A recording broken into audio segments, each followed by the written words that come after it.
We're live. Yay! Liveness. Release partyness. Yay! Everyone thinks because you're a zombie, you don't know good coffee. Well, they're wrong. There's only one brew that gets my seal of approval. Deadly Grounds coffee is my guilty pleasure. The aroma is so intoxicating. It brings all of my neighbors out of the woodwork. Deadly Grounds coffee. Coffee to die for and zombie approved. It's good to get a little deadly. Use the front door! Oh, they're so disgusting.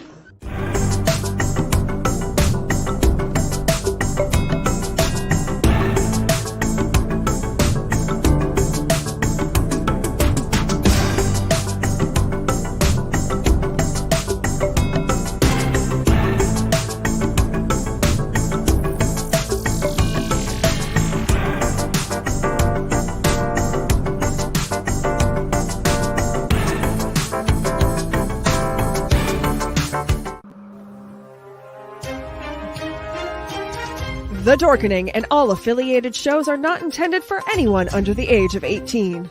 The following may contain discussions or scenes that have adult situations, graphic violence, nudity, strong sexual content, and graphic language.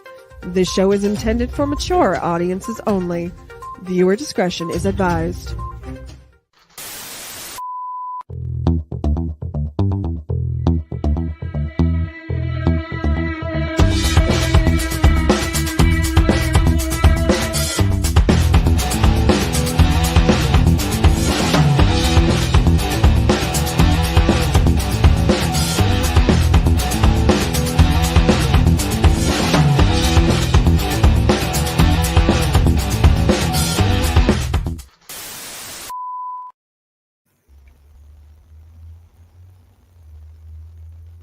Welcome back to another very special episode of Unprinted Pages. This is our first anthology as a network, as the Owl Light Network.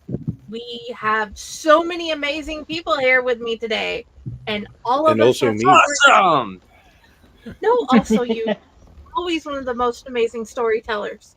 We have Raz T. Slasher, Kari / Dell, Parasite Steve from Retro Red Octopus. I cannot say that. We have Patty / Fae Corps owner. We have that way. I think. Well, no, it'd be that You way. were all backwards the whole time, and we're just rolling with it, man. You go on. You're good. You got this. We have Uncle Necro, and down at the very bottom we have Ron. Here's the story. And more people on the We almost have enough for the Brady Bunch here. We will at some point. We are expecting 2 more, so they'll get here when they get. Yeah. You can be on time for the party, you know. Like we were the suckers that show up early, you know, and help set up. Tonight, the part of Alice will be played by Patty. Oh dear. Are we definitely late? We're also celebrating the 1 year of being a network on our own through storytelling and charity with the help of the Proliteracy Foundation. So this is super like monumental moment. And I'm sure we'll talk a little bit about what it's like to exist for a whole year along with this, because that's kind of why we chose that date as well. Technically, it's in like just a couple more days from now, but we're counting it because, you know, it's easier to do it. It's within a week. It works, you know. It counts. It's only a couple days, actually. It's less than a week. I think the 11th was when it was discussed, and the 12th at like 2 or 3 in the morning was when Dell and I were just like, okay, we're a thing now. Let's do 50,000 things. And then we spent together 7 or 8 hours designing the structure of our network. And then she went to sleep, and I did it for another, I think, 13 or 14 hours. And then we got back together and added people and did our first show the next day. Yeah.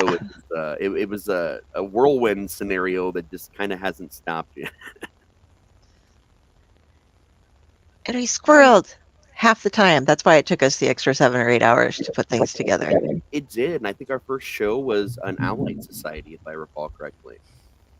And then, because back then we just had Allied Society, Clutch, and Tomb was an original show, and Padded Cell. Those were our big original shows, and then we just started adding more and learning how to convert more from just conversations. And now we're up to like, if you include the ones that we don't stream live, I think we're at like 14 is what we figured out now. 14 different shows. It's a lot. It's a lot to manage. Worth it though. Yeah. But it's allowed us to bring on some amazing people, as you can see, and bring them into the network. And like people who I'm a big fan of, like Steve Van Samson is here. Am I? Sorry. Wait, I was required to do this. I like that. Am I? where? Who's got some great other stuff coming up too. We're gonna try to nab you for some of that, maybe. Maybe. We'll see how that pans out. There's some stuff I can't talk about yet, but yeah, definitely got some fun stuff in the works that will hopefully all come out this year. Got a bunch of things, but not able to talk about a lot of it. But the main thing that we're working really hard on is issue 3 of Gore Shriek Resurrectus with Rough House Publishing. Myself and Derek Rook and various other talented individuals who have lent their artwork to this project, and that is, we're hoping that it comes out by the end of this year, and it's going to be freaking awesome. It's going to be the best comic that Rough House has ever put out by far. It's really, really cool. So that's an anthology series, and so yeah, it's like every story is written by different people. Drawn by different artists and stuff like that. If you're unfamiliar with Gore Shriek Resurrectus, we resurrected the old Gore Shriek, which was a comic that existed in the 80s, and made it our own. And this is issue 3, so that is like taking up a lot of our time. That is for sure. But it looks amazing. Yeah, and there's other stuff too. Got some fun stuff in the works, but yeah, we're here to talk about the Light Menagerie. I mean, hello. Yeah. I will say, though, if you don't know Rough House Publishing, I'm obviously a huge fan. I'm just going to toss that up there. I absolutely love you guys. Second time I've brought it up since the convention. Yeah, proving once and for all you are, as well as a fighter, a writer, and a ruffian. I love you guys, honestly. Getting to meet you and Derek was it was my highlight of that weekend, dude. There was a lot of thanks, man. crazy, That's super cool. Like, I don't even drink often, so the fact that I actually stopped and like drank with you guys was like the first time in over a year I'd even had like alcohol at all. Yeah, that's a rare occasion. Like I save it for special things, and that was definitely a worthy moment. That was a really, really fun weekend. Yeah, we got to do Horror Hound in Cincinnati, and got to meet Raz in person, which was super fun, and had a really great time. It was an awesome, very lucrative weekend. I'm bummed that I can't do the next one because the next one it's September 14th, and the haunt opens on the 14th. Yeah. So I may try and sneak up there at the after party on the 13th and say hi to everybody and hand out some free tickets to the haunt on Saturday night. But other than that, like I'm bummed that I can't actually just like go and enjoy it. That's what happens with September and October conventions for me. Yeah, that makes sense. Yeah, October, as anybody who's doing anything in the horror field, October is like the busiest month of the year. It's just ridiculous. There's so like everything goes on right then. So the good news, though, anyone that goes to that convention that entire weekend, they are less than an hour drive from like 14 or 15 different months. So like you can literally go to that convention and it's opening weekend across Ohio. So it makes it. We're losing your mic a little bit there, Raz. Nope. Yeah, see, I got a whole new board and everything, so I'm not used to having to talk louder into this mic. I don't have the phantom power on this one. All right. But as Steve was saying, we are here to celebrate the Light Menagerie. And this is a book that we're working together with the folks over at Proliteracy. And to help, we're giving 100% of the profits for the first year go to them, and things will be negotiated after that. A lot of us are just going to keep donating everything to them, but they're helping adults with literacy. So we think that's something that everybody should be involved in. And we are going to have a special show just with them, about them, coming up here in the month. So more will get explained about that. But what we did was we grabbed all of the folks that were great authors that are part of the Owl Light Network and are friends of the Owl Light Network, and asked for stories to come in. And we had some great stuff come together. Just getting released. You can get it. Patty is our publisher down here.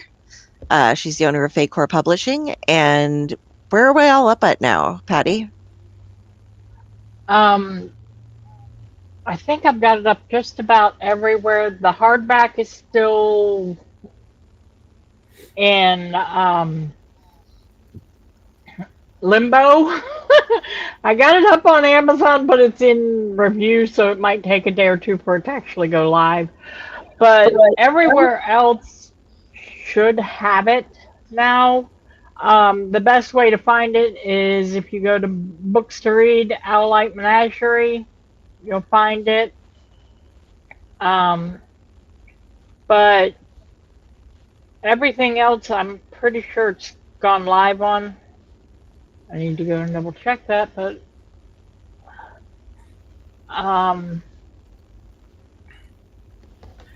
yeah, it's live everywhere so far, except for the hardbacks.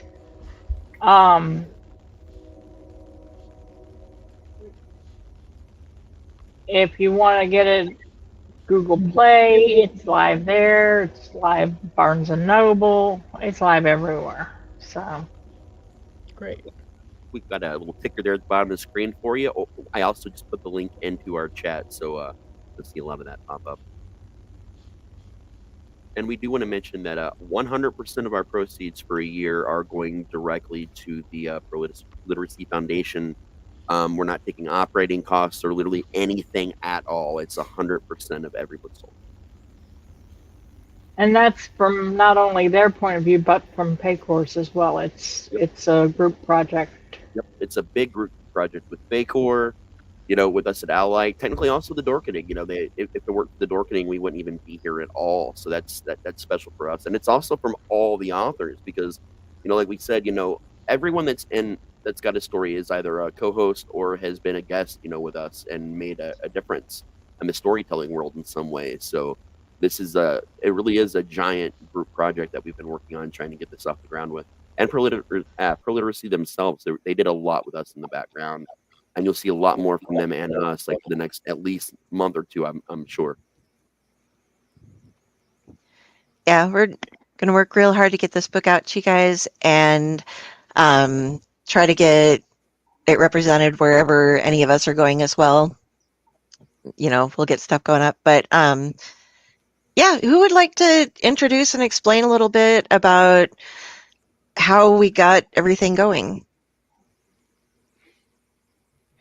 It was a brainchild that we just kind of put together. And Raz, you were the one who came up with the idea to begin with. So how about you give a bit of a rundown?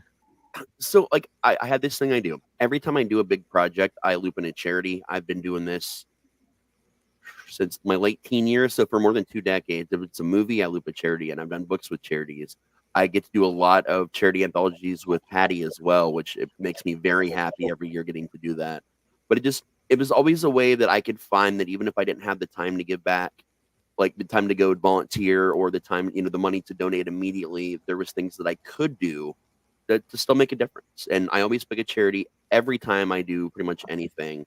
And the original conversation with this was technically you were in on this as well, Del, because this was just a conversation between you and I initially a long time ago. Like the first conversation was probably 3 years ago, to be honest, back on the Right Discord server. And then we talked about it for a little while, couldn't organize the people. And then I'd say about a year and a half ago, we kind of started talking again and bringing it up. We both knew a lot of people in the industry, a lot of horror writers, a lot of,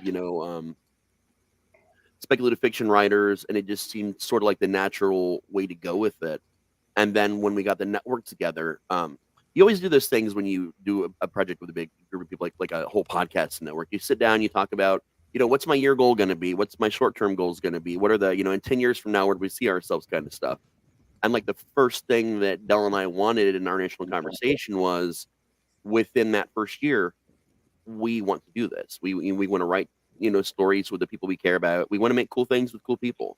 And we want to, do it for charity. And we spent a lot of time actually talking about, what charity we wanted to do, what we wanted to work with, before it was actually Del that found Proliteracy. And it was literally the perfect fit for us. Because, I'll let you talk more about that, because I know it was like their first time too. Yeah, it was real kismet.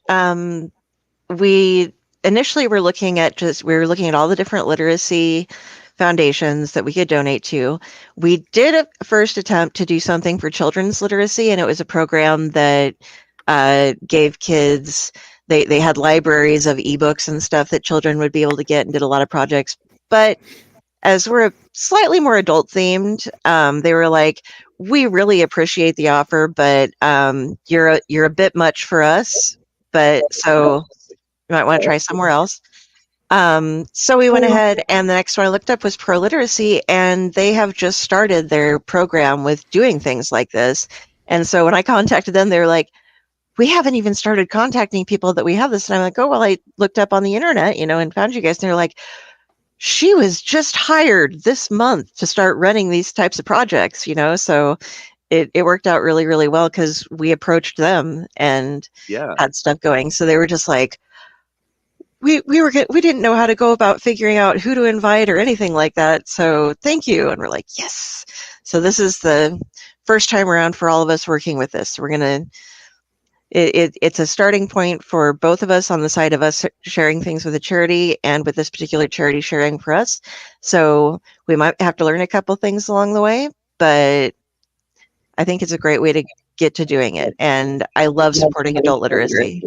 I was also bummed to find out that the Derek Zoolander School for Kids Who Don't Read Good did not exist. I was really pushing for that one, but it did not happen, sadly. Thanks, Raz. You're welcome. That's what I do. Raz, I've always thought you were really, really ridiculously handsome.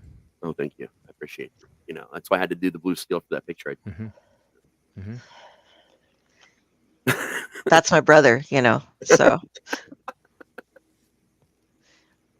But yeah, we've been really excited about this. It's been a lot of work. Like any big project you've never done before, there's been miscommunications. There have been dates that have been moved until they can't be moved anymore. But yeah, we definitely all learned a lot about this, not just Proliteracy, but we learned a lot from the process. We also learned a lot about working together, because a lot of us probably drove each other absolutely apeshit some nights over this. But it also kind of weirdly led into other things like, oh, when we go out and promote this, how are people going to know we exist? So then, of course, we got like things printed. We have business cards now, and it all kind of happened the same time, because we had to design Del had to design a lot of artwork for literally everything. And it was like, if we're going to, be serious now and, go these next steps, beyond just the anthology, what do we do? And then we kind of accidentally did a lot of our plans that we had scheduled for like 3 or 5 years from now. We kind of accidentally did all of those things this year, which is great. It's great. But it's also kind of like, what's next? Obviously more of these. We definitely want to do more of the anthologies and stuff. But we'll talk more about that kind of stuff later on tonight.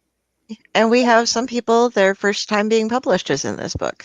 Yes. Which are authors that we have tried to get published beforehand that just kept not submitting to anything.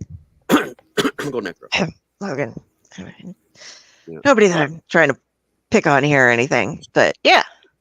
So that was another happy, fun thing to be like, now you have no excuse to not publish. You have to bring out something, because we've told you that we like all of these things and we need some stories. Oh yeah. I'm feeling personally attacked here. Not at all. You should be. It's a family thing for me too, because you guys don't know, Jayson isn't my real brother, like actual brother, but we've been best friends for over 20 years now. We've literally been in actual life and death situations more times than I'd like to count together. and he's a writer as well. We do stuff for Allied Radio, and he's our other game master on Allied Adventures. He's been published, I've been published, but we have never actually been published in anything together. And I've actually known Mariah a couple years longer than I've known him, and we had never been published in anything together. So it was like this super weird random thing of knowing him like 20 plus years and her like 25 plus years, like to never have done anything together and getting that opportunity now was pretty fucking awesome. And for the record, I actually enjoy your disturbing ranch flavor.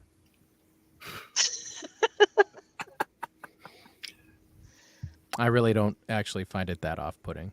I gotta say, it's like, Oh, okay. It's like it's See, not even. I've eaten weirder dressings. See, had you been with us on Monday, I would have came with flavor crystals. Oh, do you effervesce? Like, what's your mouth feel like? Just Wow. That elevated quickly. I need an adult.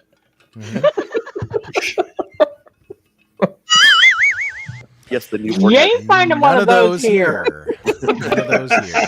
I had to check Good this luck. new word. I didn't know if it had Ron sound, but it definitely did.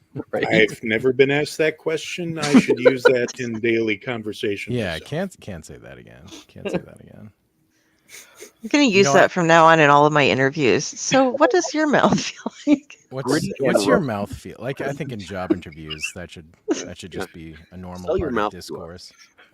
Hey, Rob. Hey, Rob, boy, Hey. boy, did you miss Hello. something here?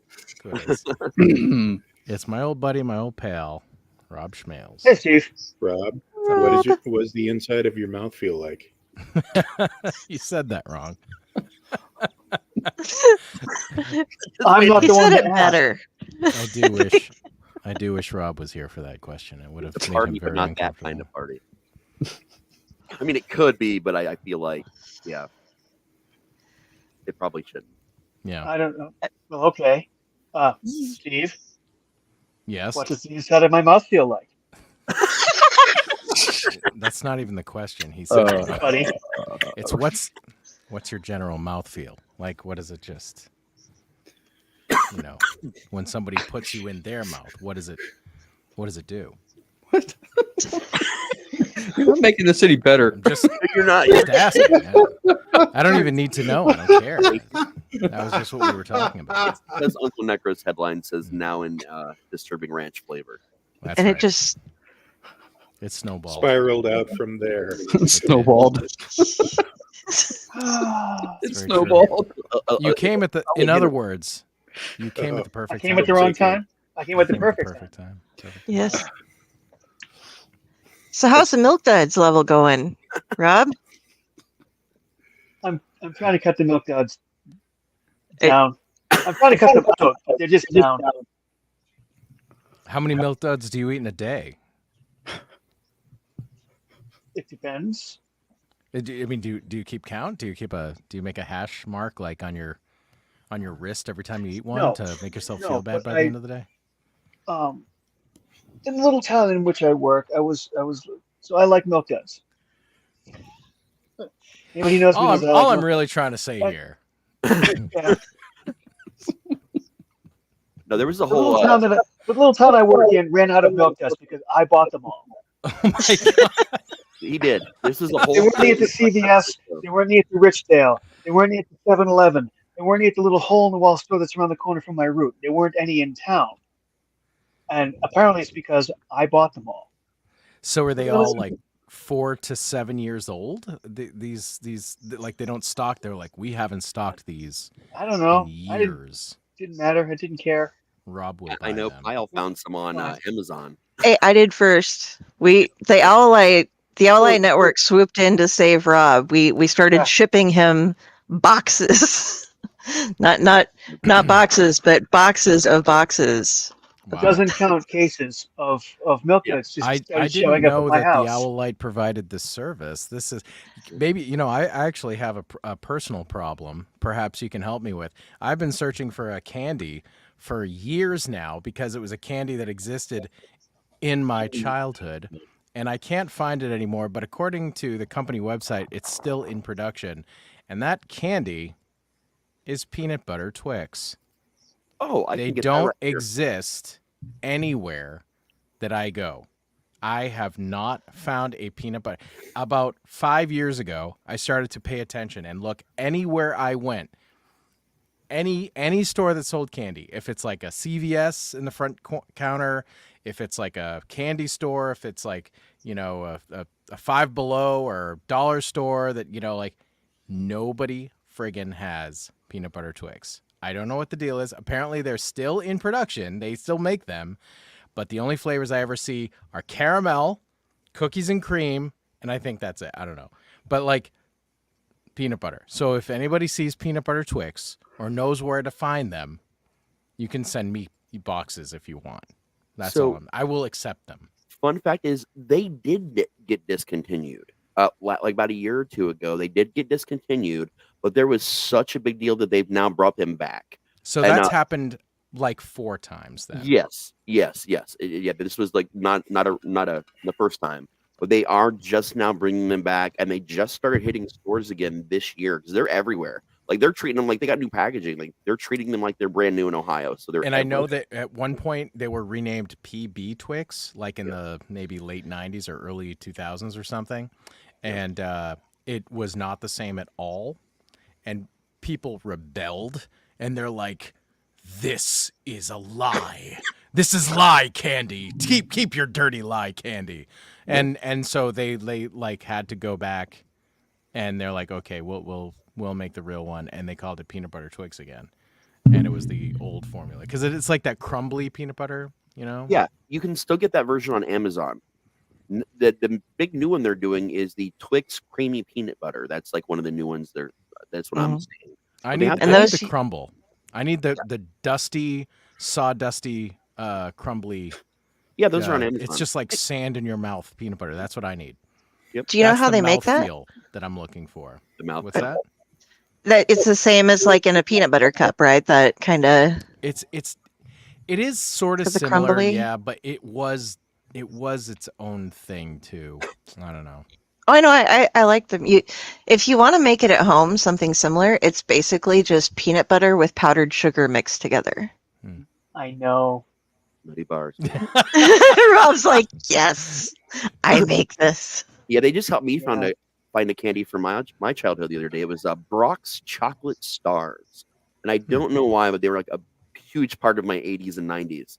And I thought that they just didn't exist anywhere because no stores actually carry them anymore. Oh, I'm And not sure enough, familiar they with found them on Brock's Amazon. chocolate stars. I have They're to look delicious, this up man. right now. They are delicious. I mean, they were in the 80s and 90s. I haven't had them since then. Yeah, they were a big part of my life because they were my mom's candy. Yep. And so we weren't supposed to I wasn't supposed to know what they were. And I was of the opinion that I could take like 2 or 3 from the box and she'd never know.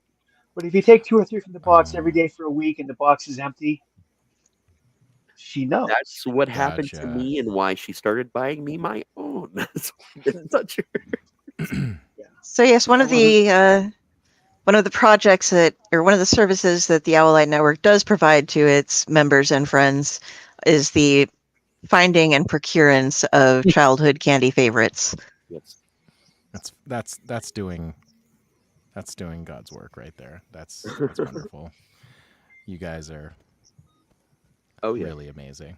Sometimes Yeah. we also find media that we swear exists and can't find record of anywhere. Like there is a very rare cut of Exorcist 3, for example, that is almost impossible to find because every time it's re-released, it's a lie because the version that they're claiming it's never the extended cut. You get the director's cut, which people say is the extended, but there's actually an extended director's cut. And I actually managed to find that for Dell right before her birthday last year. It took a lot of work in hunting down people that I hadn't seen at cons for like 12 years or more because I knew at one point in time they had a copy recorded onto a VHS tape to see if they still knew where to find it. Like it took me a good couple months on that one. It's kind of like if you log on to Tubi and you want to watch your Death Stalker 2 because you already watched Death Stalker 1. And so you're like, all right, well, up next, Death Stalker 2. And it's like, oh, there it is, Death Stalker 2. And you're like, okay, Tubi, let's do it. And guess what? The copy of Deathstalker 2 on Tubi is actually Deathstalker 1 again. Yep. That's one of the same problems with The Exorcist 3 is that they have like the Blu-ray edition that's the director's cut on Amazon Prime, and you can buy it. And unless you actually buy the physical media, if you buy the just to watch it on Amazon Prime, it is the free version of the regular Exorcist 3. So the recollected version Blu-ray package that got sold for like $80-$90 when the whole series got recollected was also supposed to be that version and wasn't. So you can't actually get that version on anything past VHS, and it was kind of a you have to know someone kind of a thing. It was weird, but I guess now it's people like me have been finding it enough that they announced I forget which company is doing it, but they're going to do a full re-release with the correct retouched Blu-ray version. Raz causes so many things to happen in the cinema world. It's crazy. I really want to see this. Where the fuck is it? I'm on Shazam next. That's my next goal in life is, proving once and for all whether it existed or not and finding a copy. It's going to be in a landfill right next to E.T. though, I'm pretty sure. The E.T. video. Oh, the Sinbad the Sailor. Who supposedly Sinbad the comedian. Yeah. Okay, It'll be in a Supposedly made a landfill Genie right movie. next to Thanksgiving too. Yep. It'll be next Thanksgiving too as well. Yeah. but And the there's an explanation Berenstain for Bears Thanksgiving, too. spelled correctly. Well, the explanation is that it doesn't exist because it was so bad that they destroyed every copy and made 3 instead. Yeah, but the real explanation is marketing. Yeah, of course. It's brilliant. Everybody freaked out and tried to find 2 and couldn't find it anywhere, and it was a big Andy Kaufman. I know. joke. I know you guys did Thanksgiving. Yeah. And I don't remember. Did you go over the whole the actual how it got to be the cult phenomena that it actually is? Yeah, actually, and guy that plays Darren, Ryan Francis, also known as Huge. He's a nerdcore rapper. Ron's actually met him a bunch of times as well. He's from Columbus, Ohio, and I've interviewed that man probably a dozen times over the years. So we've gotten a lot of inside information, and we're about to get him back again on the network to talk about it even more. Yeah, I just saw him at a local show here recently, and I asked him about it, and he says that he's doing a 15-year anniversary party of his rap career, not necessarily of Thanksgiving or anything, but because he's been rapping for 15 years. So he's getting ready to do a big 15-year anniversary party, and he said that he'd be willing to come on to promote that as well. Yep. He also helped organize Thanksgiving the musical, which was a big thing, and it came out. They only did it a couple showings of it one year here in Ohio. That's fantastic. Thanksgiving the musical. It was as glorious as it sounds. Did it have the scene? Yes. With I know what you're gonna ask. Yes. You've been stuffed. Yes. You've been stuffed. No, I don't. With music. I've never Watch seen and listen Thanksgiving. as this turkey this dances has his evaded way me over the into years. It is the best, worst, and one of the few ever existing horror Thanksgiving movies. And in fact, until recently, the movie Thanksgiving, was it Thanksgiving? Sorry, the movie Thanksgiving. We really didn't have any Thanksgiving-based choices other than Hunger Games, which I watch every Thanksgiving because there's nothing better than stuffing yourself full of turkey while people are competing for food. But I gotta watch Thanksgiving first, and then I go Hunger Games. Not a lot of holiday horror though, man. Not a lot. You get Halloween and Christmas, and then anything past that is rare. Hulu started doing a thing a few years ago. I can't for the life of me remember what the hell they called the series now, but they were putting out movies specifically for holidays, horror movies for holidays that don't have horror movies. So there's probably a frigging Arbor Day movie now. I don't know, but the list you can look it up on the Wikipedia page. It'll just show the list. Wouldn't the that be the trees Guardian? come for you. Yeah, I remember that because Oh, it maybe. started with a project called Huluween, which was a bunch of shorts, and then it became that. And they did a lot of interesting movies though in there. Pilgrim was their Thanksgiving slasher film that Yep. they made. What else did they do? I'm trying to remember. There was a couple actually decent ones. Uncanny Annie was kind of a fun one about like a doll / board game come to life. But yeah, there was a whole series of them. And Into the Dark, I'm wanting to say is what the series of movies was. I think it One of is the called. one of the first ones that they did was I can't remember the name of it. It was about a hitman. I think it was actually a Halloween movie. That one was good. I like that. It's a hitman who's done the job, has the body, and is just trying to get rid of it. The whole night, he's just trying to get rid of the body. Yep, it was awesome. Very fun. I'm trying to remember the name of it though. Yeah, it was Into the Dark, and it's a series that they did all through 2019.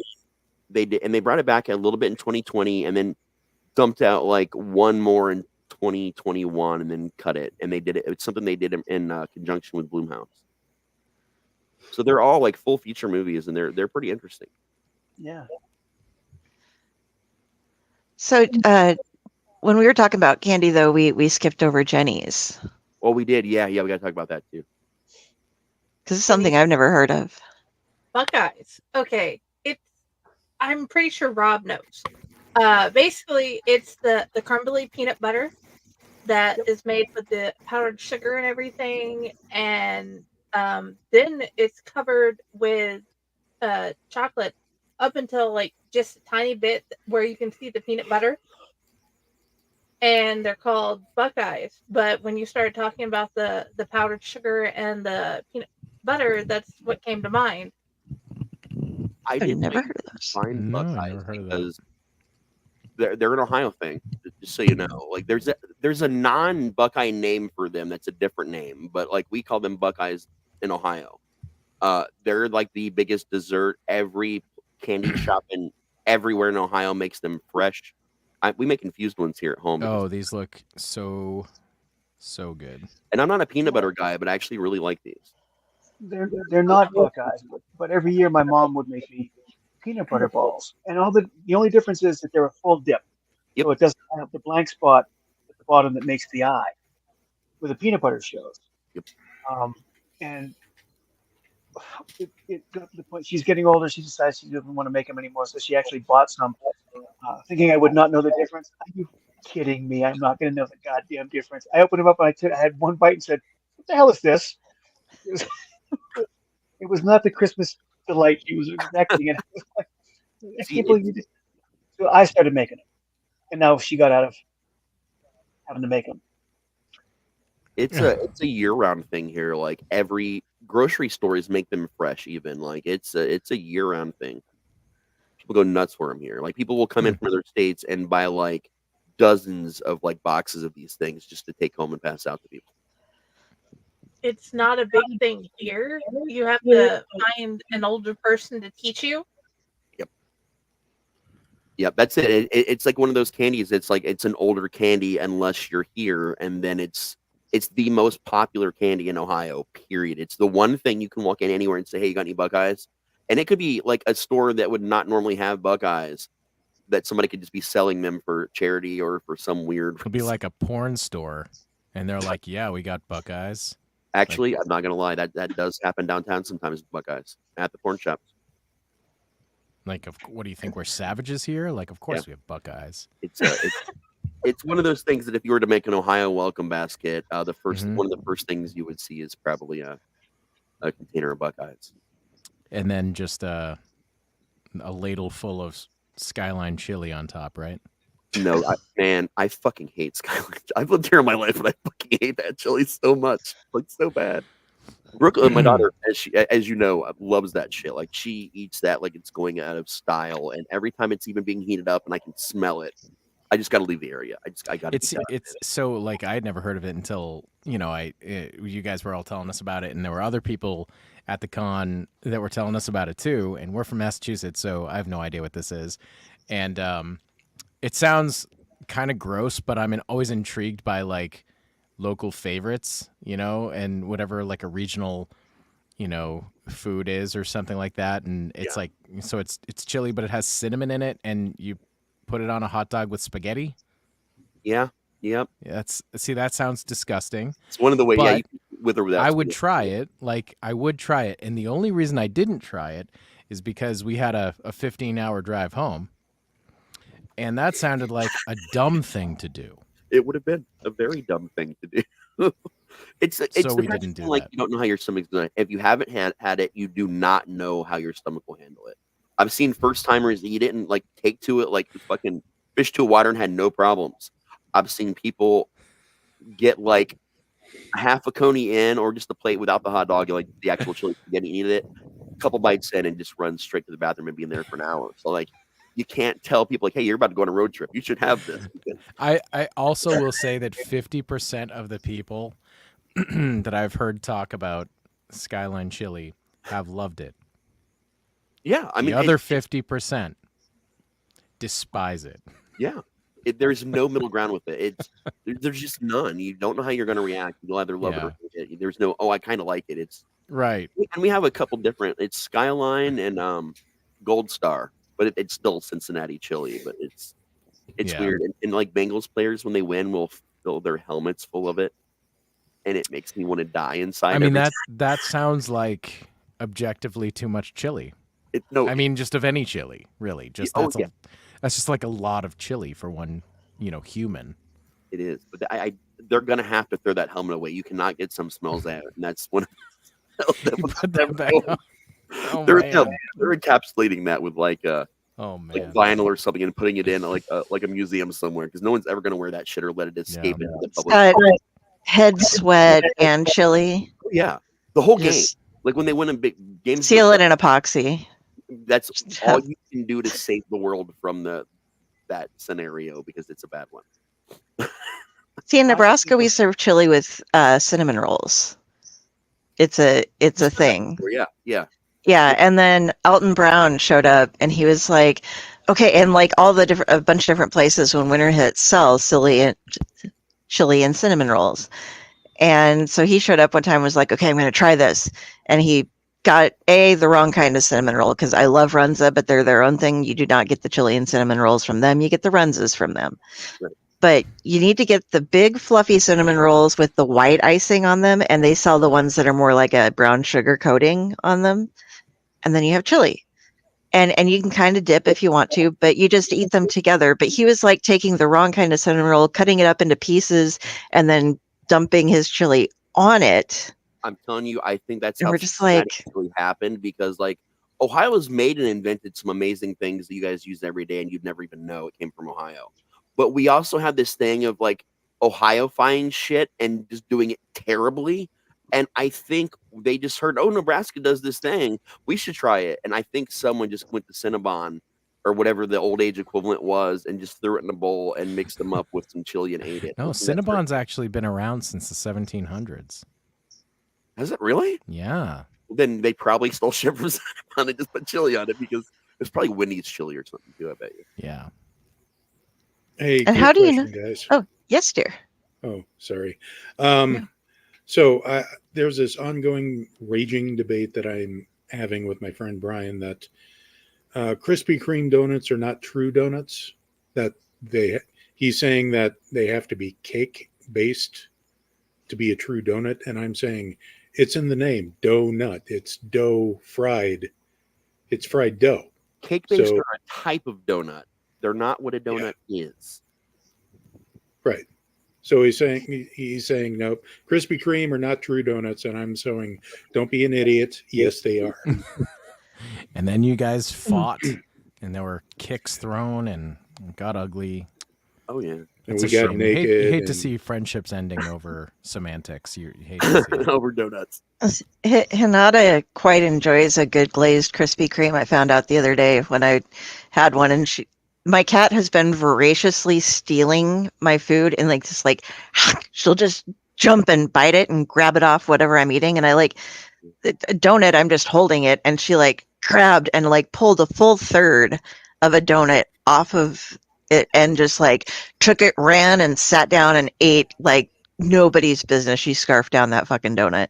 the best donut. was I'm just actually like, gonna go, visit Amish Raz sometime later this year to get some fresh Amish donuts. So I have had the Amish donuts. I got some in Philly, and it was something. got some in Pennsylvania when I was going through, and oh my god, that's how that's how Amish Raz came to be. It was the whole thing. Those donuts are so fucking good, man. Suddenly, all the sister- buttons just flew off your clothing.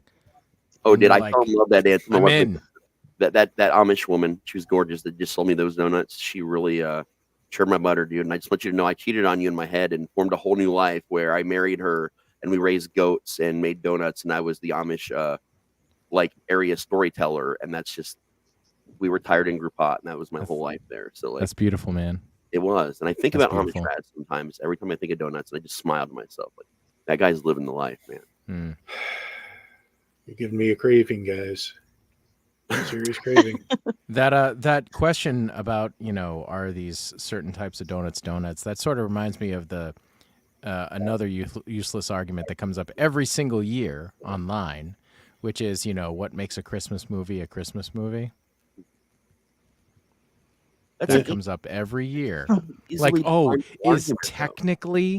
is technically though, is Die Hard a Christmas movie? Technically, is it intrinsic to the plot? Is the holiday intrinsic to the plot? It's like, oh my God, who cares?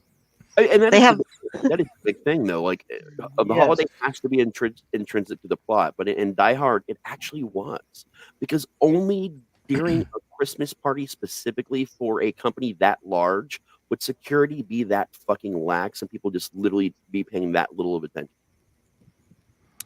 Well, I would argue that it doesn't really matter. It doesn't, and it's not even an argument. It just doesn't matter at all.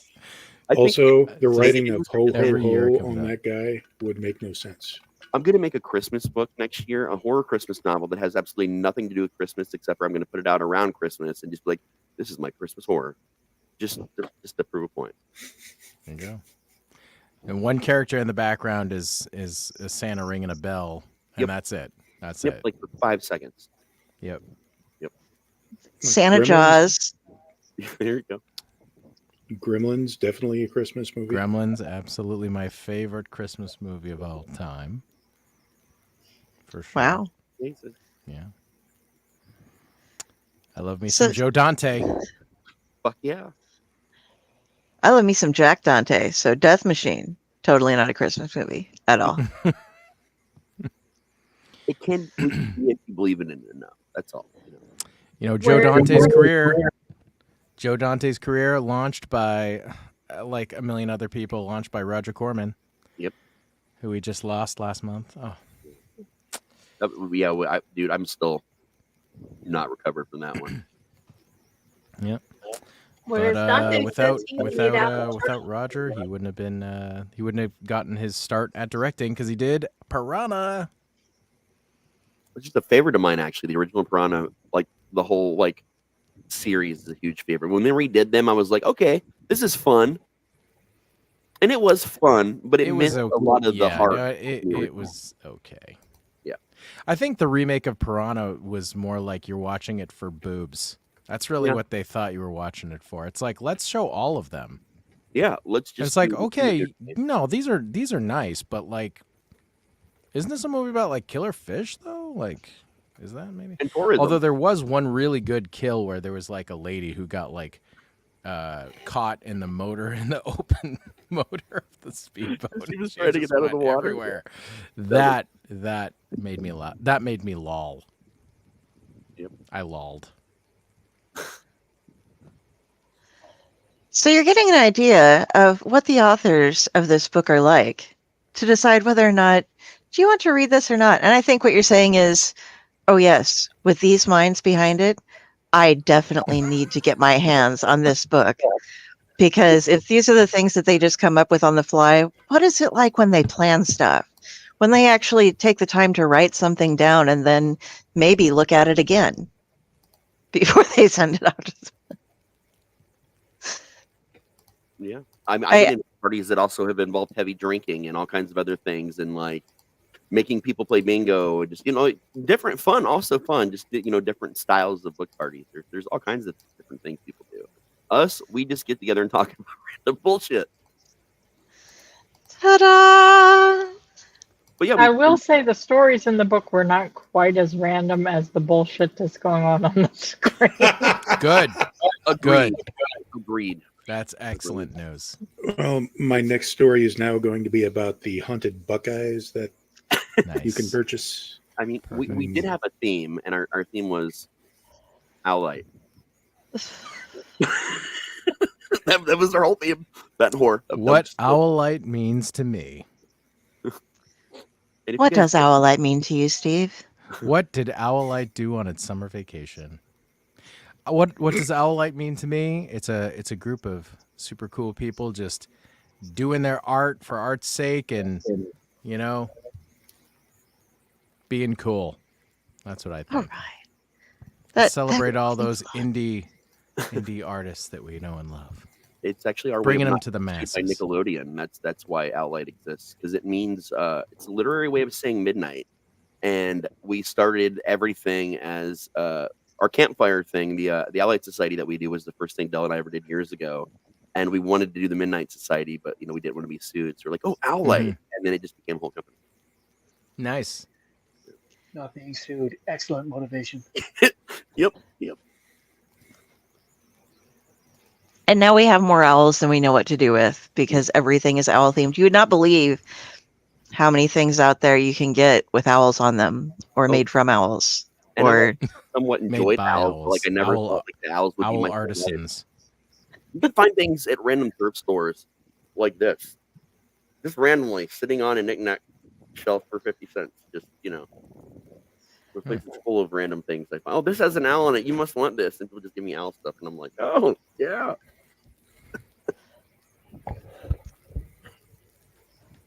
Rob looks either interested or like he's going to say something. He's got that. No, I'm just leaning forward on the couch because otherwise I'm way back here. Okay. And just looks leaning back like this in front of the computer just looks wrong. So I would say just be comfortable. That's the important thing. Yeah. But we should transition into actually talking about the stories we all wrote. Yes. That would be good. Probably. We started to do that, and then, Buckeyes and chili and different things happen. Mouthfeel. That's the way we are. Getting the runses. Yep. Mhm. Man, I had that chili dog, and now I got the runses. Yep. That's what I was worried about. It does sound like James is prepared to discuss his motivation. So let's talk about your story, James. Launch into it. Okay. Okay. My story was called "The Fine Art of Existence," and this story actually started life as a Doctor Who fanfic that was my little way of trying to work my way through the massive breakup between me and my fiance back in 2014. And in case anybody's wondering, Peter Capaldi, that is my favorite doctor. Gotcha. That is the doctor. I was wondering. But I couldn't really figure out a way to actually make everything work. So I let it go on the wayside, but bits and pieces kept floating around in my head. And speaking of which, man, I have a little rooster tail going. It's just that, and I'm hearing my voice again. I don't know. I'm not hearing it. Is that me? Okay. It happened real quick, but it seems to be gone. Okay, cool. But no, it's like years and years later, I reconnect with another friend of mine, and that, well, I also had this character that I created a couple of decades ago called Skip, the Angel of Death. His name is Skip, and that's my little way of, having kind of existential type of discourses in my head with a wacky character that you could probably find from, say, Terry Pratchett or the guy who did the novel Lamb. I don't know if I can't remember. Yes, Christopher who Moore. the guys. Christopher Moore. Yeah. Okay. Yeah. An Ohioan. Just want to point that out. Because Nice. I have a taste for that kind of British absurdist humor kind of thing. So in this case, I figured why instead of the Doctor, why don't we bring in Skip? And one night I was kind of having what would in this instance, what would the conversation with him be like? And I wrote the conversation part first, which is kind of the middle of the story. And since like 90% of writing for me is in my head, I had to actually jump up in the middle of the night, just in my boxers, and type this all out before it left my head in the morning, which is usually how all this stuff happens. And then going back over it, I kind of started structuring everything else around that particular conversation about existence, quantum physics, the nature of whether or not do they need to actually exist in real time to actually exist, that kind of thing. If you can't see them, if they're not tangible, does that mean they don't really exist or not? And just kind of work on that, and that's kind of became the full bore of the story. I remember reading that at. I'm sorry. And it was wonderful. It's a great story. I remember reading an early version of it at the first campfire that I did on the right, and I made some guy in Scotland weep, I guess.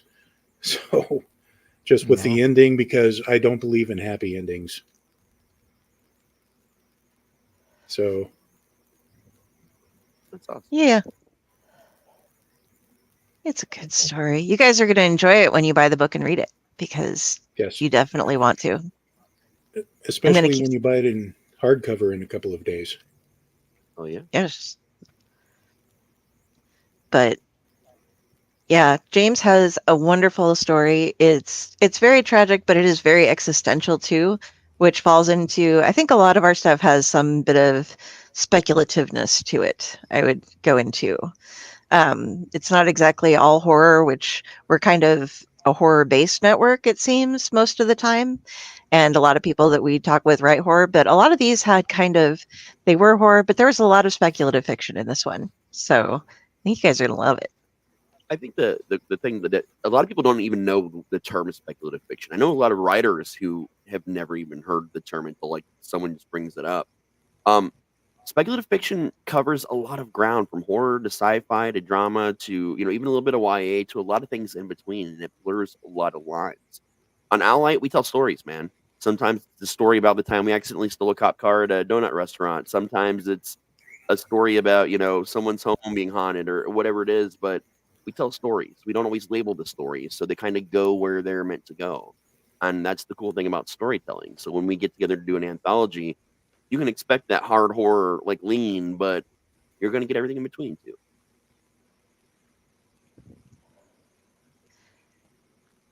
Welcome, Amina. Hello. Hey. Glad you made it, hon.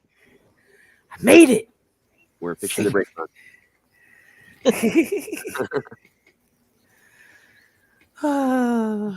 I didn't know if I was gonna make it. It was kind of scary there for a minute. So who we got next? Who wants to discuss what they wrote and why? I can hop in. Go ahead. Okay.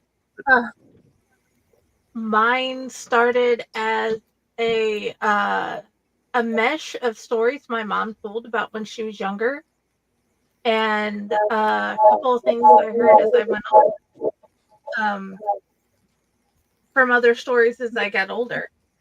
And I tried to figure out how to use the people in her story, because they were real people, and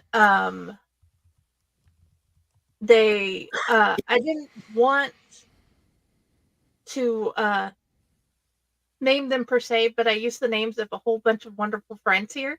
When you actually read my story, you'll see that a couple of them turned into a mix of friends here and my kid. And that would be why I dedicate it to my mom, because a lot of it is her story that she told. And I added my twist, and I hope you guys like haunted houses. It's 3 different hauntings rolled into one. I don't know if you guys have ever heard of repeaters, or if you've seen the wispy, like, beings that were never human, and just a little boy who didn't understand why something went wrong, and his parents did what they did. I hope it turned out to be a really good haunted house story, or at least one worth reading. They let me be in the book, so I like that. My favorite thing about it is that it had a lot of heart. Like, you got to see like different perspectives, from the perspectives of people that knew about the paranormal and they were to help people, from the perspectives of different members of a family who were actually going through this haunting. Like, there was a lot in there. It wasn't necessarily an, oh my god, you're going to be terrified horror story about hauntings, but it didn't need to be. It was about the heart. And like, it's a unique type of like haunting story that you really don't get to see too often. And I love where it's at, man. My goal wasn't to scare, so I'm glad that came through. Definitely. Mine involved my mother as well. I'm a hardcore heavy dreamer, and I think a lot of people know that I sleep like a ridiculous amount a day, and I remember a lot of my dreams. And Mom doesn't always, but she's had some that really stick out with her. And so my story started off as a project that we were doing that was a collaboration on Right, for a messed up, not necessarily haunted, but potentially demonic arcade that was out there, and everybody got to pick a different game. And so mine was about a virtual reality game called the Nightmare House. It takes you into your nightmares. And so I actually, and you have to survive it to get through. And so I took stories from my personal nightmares and then added in chunks of the nightmares that my mom has had that she's always told me since she was a kid that she did remember growing up, and got to put those in together. So it'll be the first thing that I've written that she's actually going to read, because everything else has been like Cthulhu mythos or some other kind of weird stuff where she's just not really interested in it. But that's something that you get a lot, I think, as an author, is you have your parents will read some things, and there's some that you don't necessarily want your family to read. But she's just, she's like, I'm proud of you. I own your book. I'm not going to read it because I have no idea what the Cthulhu mythos is, and this makes no sense to me. I don't. You're going to have to explain every other sentence, and I'm not going to just sit there on the phone with you while you tell me what this story is supposed to be about. So that that was was the first time you and I actually were in the same actual project together. Yeah. Technically. Well, we didn't really do anything with the hotel. Like, yeah, we actually did stuff with the arcade, and actually made its way around a lot through Facebook or through No Sleep, through kind of everywhere. Yeah. That's a noise. It happened. Yeah. Who wants to talk about their work next?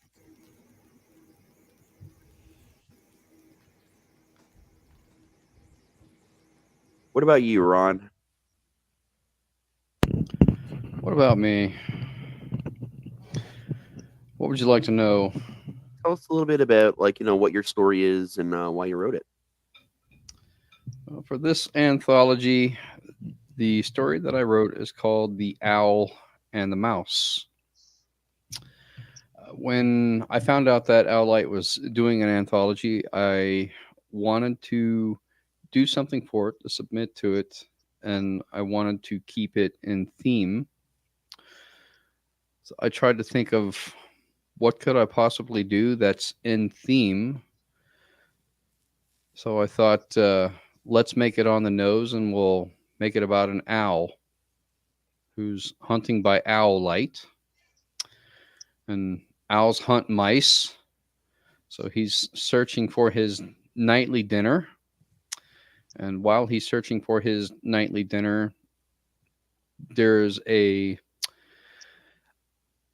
secondary plot that is happening at the same time that this chase is on. I tried to draw some parallels between the two plots, with the owl chasing the mouse and the secondary plot that is happening at the same time, and exploring the relationship between hunter and prey, and differentiating which is which. Then it just became a matter of, who do I want to win? And I'm actually quite proud of the story. I think that it turned out rather well. I agree. Nice. It's a very good story. And it was a fun jumping back and forth to see the different perspectives and the thought processes going on. Definitely. What about you, Steve? I know you actually did a reading of your story on an episode of Allied Society with us at one point. Yeah, well, it's interesting. I wrote it first. It was the shortest story I had ever written, and that was only 2,000 words. And I read that version on the show last year, I believe, at some point.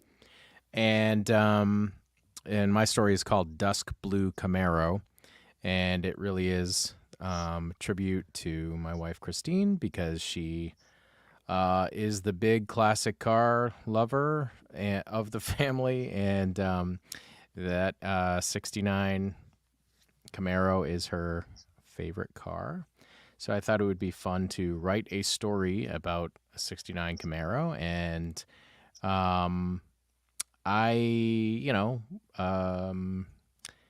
that was the germ of it. And it's like, all right, well, what can I do? What can the story be? I want to, is the car haunted? Is it, I don't want to do an evil car. I don't want to, that's been done. Like, what do we do? So, I sort of wanted to make it, I decided I wanted to make it about the fact that this girl was going to her grandfather's house, who, she's been estranged for basically since she was a kid. And, the reasons why are part of the reveal at the end, and she doesn't really know everything herself. And so it's sort of this rediscovery, this idea, like, I've had to deal with the loss of both my parents in the last 2 years. And a big part of what happens is, you have to deal with the fallout of their stuff. As you're grieving, it's like you also have to do a whole bunch of crap that, you don't have any energy for it all. And so I made a story, I worked that into it. And it's like, all right, well, the grandfather has passed away. She has to deal with his estate. And so she's going there to his house for the first time since she was a kid, because they were estranged. And then she's kind of like, when she gets there, she's kind of like, I wonder if he still has the car, kind of a thing. And it sort of just kind of goes from there. And, I don't want to give anything else away, but yeah, I did read the 2,000 word version on the show last year. And then, so I ended up more than doubling it. It went from 2,000 words to 4,500 words, which is still very, very short for me for a short story. I usually end up being more like 7,000 words at the minimum. Usually it's even longer. So, so this is still really, really short for me, but I think it's a cool story. I don't know. But it seemed really appropriate because I had read the shorter version on the show, and it felt like, yeah, you guys should have this one. Appreciate it.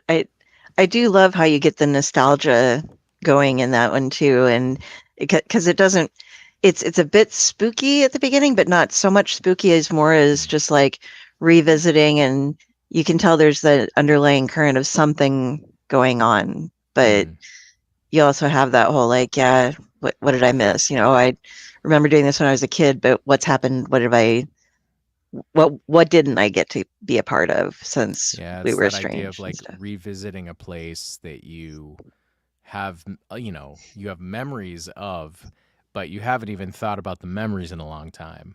So you're going to this place, and now things are starting to flood back. All these things you haven't thought about in years are just coming back, and you're like remembering all this stuff, but everything's different.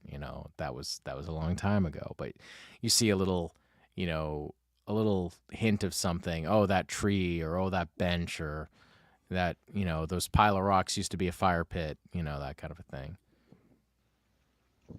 Yeah. I definitely loved both the 2,000-word version you read and this, but like, thanks, man. There's like no comparison though. Like, it's weird because I mean, obviously you just extended, like, well, you more than doubled the story, but like, they both almost tell a completely different story in their own way. They really do. It's interesting. I like that. Thanks. Yeah, go back through and watch, and buy it so you can read the up version. Yeah. Yes. What about you, Rob? About the story, so Northern Lights is an early story of mine, and I was playing with things. I've been doing this for 15 years, and I'm still just learning to write. The whole thing's a giant process, and so I had heard various things that you need to kind of have to put together a horror story, and isolation was one of them. Like isolation and the unknown, and I was trying to put things together into a story using the things people had told me needed to be in there. Problem is that I don't work very well like that. Um, my stuff tends to grow. I'm like Steve. I don't tend to write short because the characters kind of take over and stuff starts to run away with me, and I want it writing their story, not the one that I had planned on. I thought you were going to say because you're bald. Well, that too. I normally have a great big microphone, but I don't have it on vacation. Wait, Rob's bald? Yeah. Yeah. I could show you because I'm not wearing any pants, but it's not that kind of show. So it was supposed to be shorter. It wound up being a bit longer. And it's not the story that I meant it to be. It's kind of it's a possession story, but it's not really a possession story. It's a creature feature, but it isn't actually a creature feature either. It's a whole bunch of things that I kept on trying to throw in there that didn't want to stick. And I wound up just playing with the character who's this stories about a writer, of course. Stories about a writer who's trying to get away from it all so he can write his goddamn book. And I feel that. I feel that so hard right now. But he goes to a cabin in Maine, in the mountains of Maine, and he's just like, I'm going to stay here until I'm done. And like lots of city folks who think they know what snow is, he doesn't know what snow is. And he's winds up snowed in, and shit goes horribly awry. And the whole time he's keeping a journal because while he's working on his wonderful American novel, it's going to be the great new big thing. He's also keeping track of his day to day, this like adventure that he's having in the wild, and someday this will be a book too. So you are getting his diary of the day to day things that happen to him, excerpts from his diary, as shit starts to go horribly wrong. And it winds up turning into just flat out his diary as he has less and less time to write because he's spending more and more time just trying to survive. There is a creature. kind of, and there is possession, kind of, and lots of weird shit happens. And I'm really happy with the ending. I would be really happy with the ending when it came out, especially because that's not the ending I meant to write. So, Oh, we're glad that you wrote it. thank you. We love it. Sorry. Oh. Nice Tyron. Yes. Why, thank you. He's dressed up nice. That is going to bring us over to Patty. Technically, I have two things in there. I wrote the poem at the end to tie it up. I felt like that was me telling the audience, hey, I hope you enjoyed the stories. But most everybody by now knows that I also write as Serena Mossgraves. And Serena's story was this camera had been found, and with it some pictures. And the idea behind it is, well, we aren't always told what the generations before us do. And sometimes we get caught in traps that are not of our own making. And that's what this one is. The girl in the story is caught in a family trap. And she's trying to figure out how to undo the trap. And in that, she's realizing that the trap is for something that no longer matters. She's not going to fulfill the conditions of the fairy trap anyway, because it doesn't suit who she is. And of course, her family doesn't believe that, because why would they? So it's kind of a fun little, I'm learning who I am and learning how to deal with who that is in a way that the world might not accept, but it's okay because I accept it kind of story.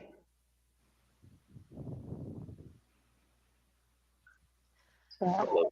That's beautiful, honestly. There's a strong message there that I think people will really enjoy, as they're reading through that for sure. Hey, Stefan. Hey, Stefan. I was going to grab Amina next, but I think she's still away for the moment, so I'll go ahead and go while we're waiting on her to get back. I did a story called Eternal Lament on Route 30. Let me explain how this came to be. One, I had a teacher in medical school, actually. My English teacher in medical school, Bill Abbott, had read a lot of my, obviously non-creative writing and thought, hey, this kid's probably, got a voice while I was a young adult, and had me do this creative project on the side for fun. He was a poet. He did a lot of creative writing himself, a well-known poet in Ohio, actually. And he just kind of inspired me to do it one day. And I'd been writing since 9, 10 years old. Every month it seemed like I had folders upon folders of stories, poetry, so many things. But no one had ever been like, hey, why don't you really go farther with it? And he challenged me to write a story. So I write it. I'm thinking, oh, this is going to be absolute garbage. I hand it to him. And he convinces me to put it in for a story competition on tour, which I'd never really thought about, really entering things before. I just kind of mostly wrote for myself. So he's the one that got me to write this, the original version of this. The second reason that, or the reason why I put it in this particular collection is that it was in my original anthology or collection of shorts called Campfire Tales, with a publisher that almost ended my entire desire to be an author completely ever. So like, it's one of only 2 stories I've never brought back anywhere from back then. And it felt like, the story that began my writing career and almost ended it. It felt right to kind of bring it here with a group of people that I like. I love all of you guys so much and everything you guys do. And I wanted to kind of take the power back on this story to kind of make it mean what it was always meant to be for me. And that's why it's in here. The reason it got wrote, period. You guys have heard me tell you all kinds of fucked up things about Ohio. And here's a common story that's happened in many states. Sometimes funding runs out for mental institutions. It's a very sad thing in our country, but it happens. What you don't always know is that some of even the really bad ones with criminally insane people just close. The staff leaves, the doors get opened, and everybody just leaves. They walk out and leave. These patients don't always get transferred. They're just like, oh, well, we're closed down. Squat here, go do shit around town, go do whatever you want. And they just bail. They told us to go. Do what? They told us to go. Yeah. But this is something that it sadly does happen. Even as recently as in the last decade, it's happened 19 different times in our society.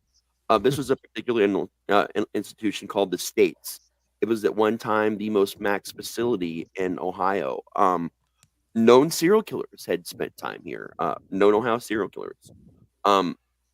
Charles Manson even at one time was held there for a very short period of time. But it was a well-known place that before I was alive, about 5 years before I was born, it got shut down, and people just walked out. There were murderers, there were robberies, there was all kinds of things throughout this whole area for a little over a year before everyone was either rounded up or, the patients got killed in self-defense from other people. It was a fucking nightmare situation in Ohio.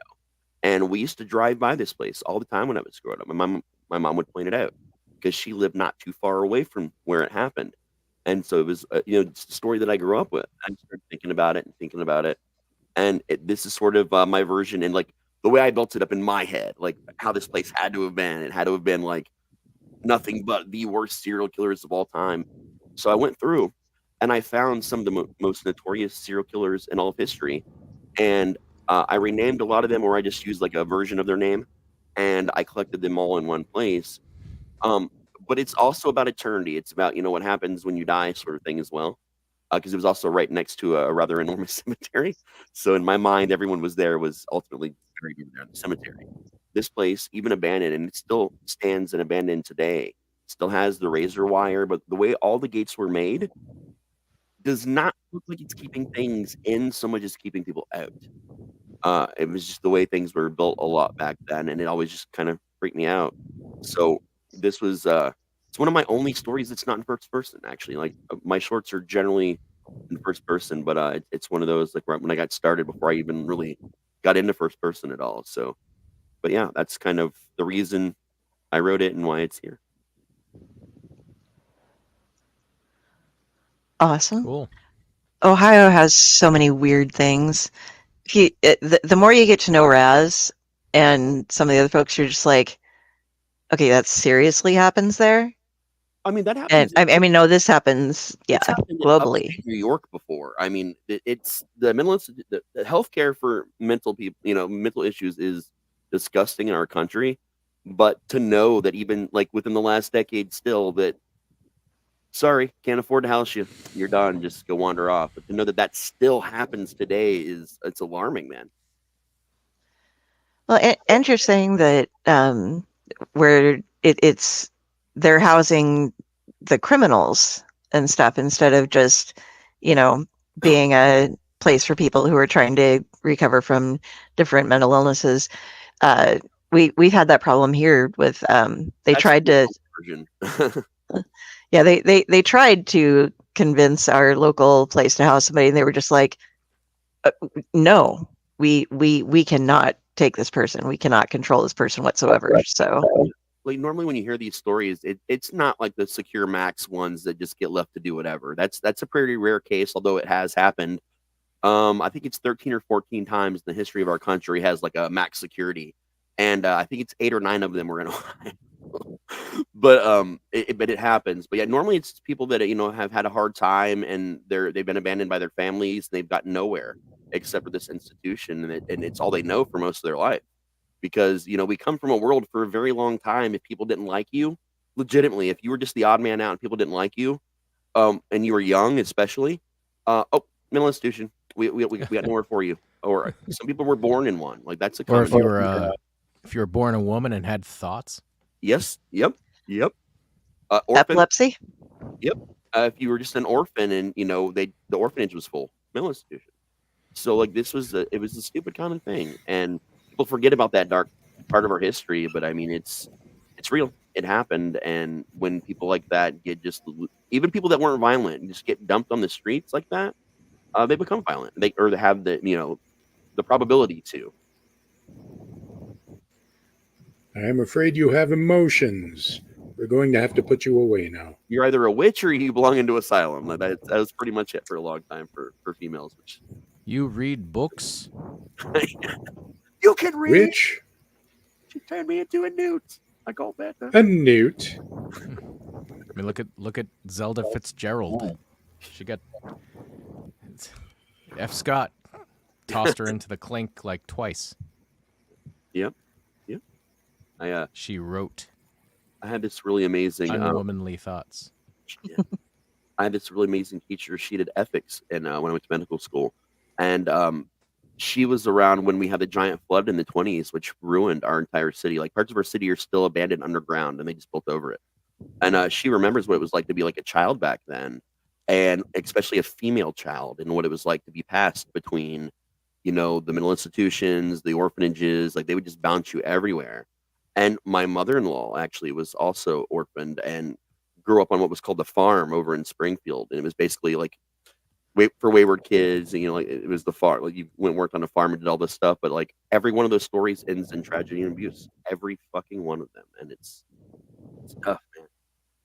It's tough. I think Amina is back now, though, so we can talk to her about her story. And I am. Yay, welcome back.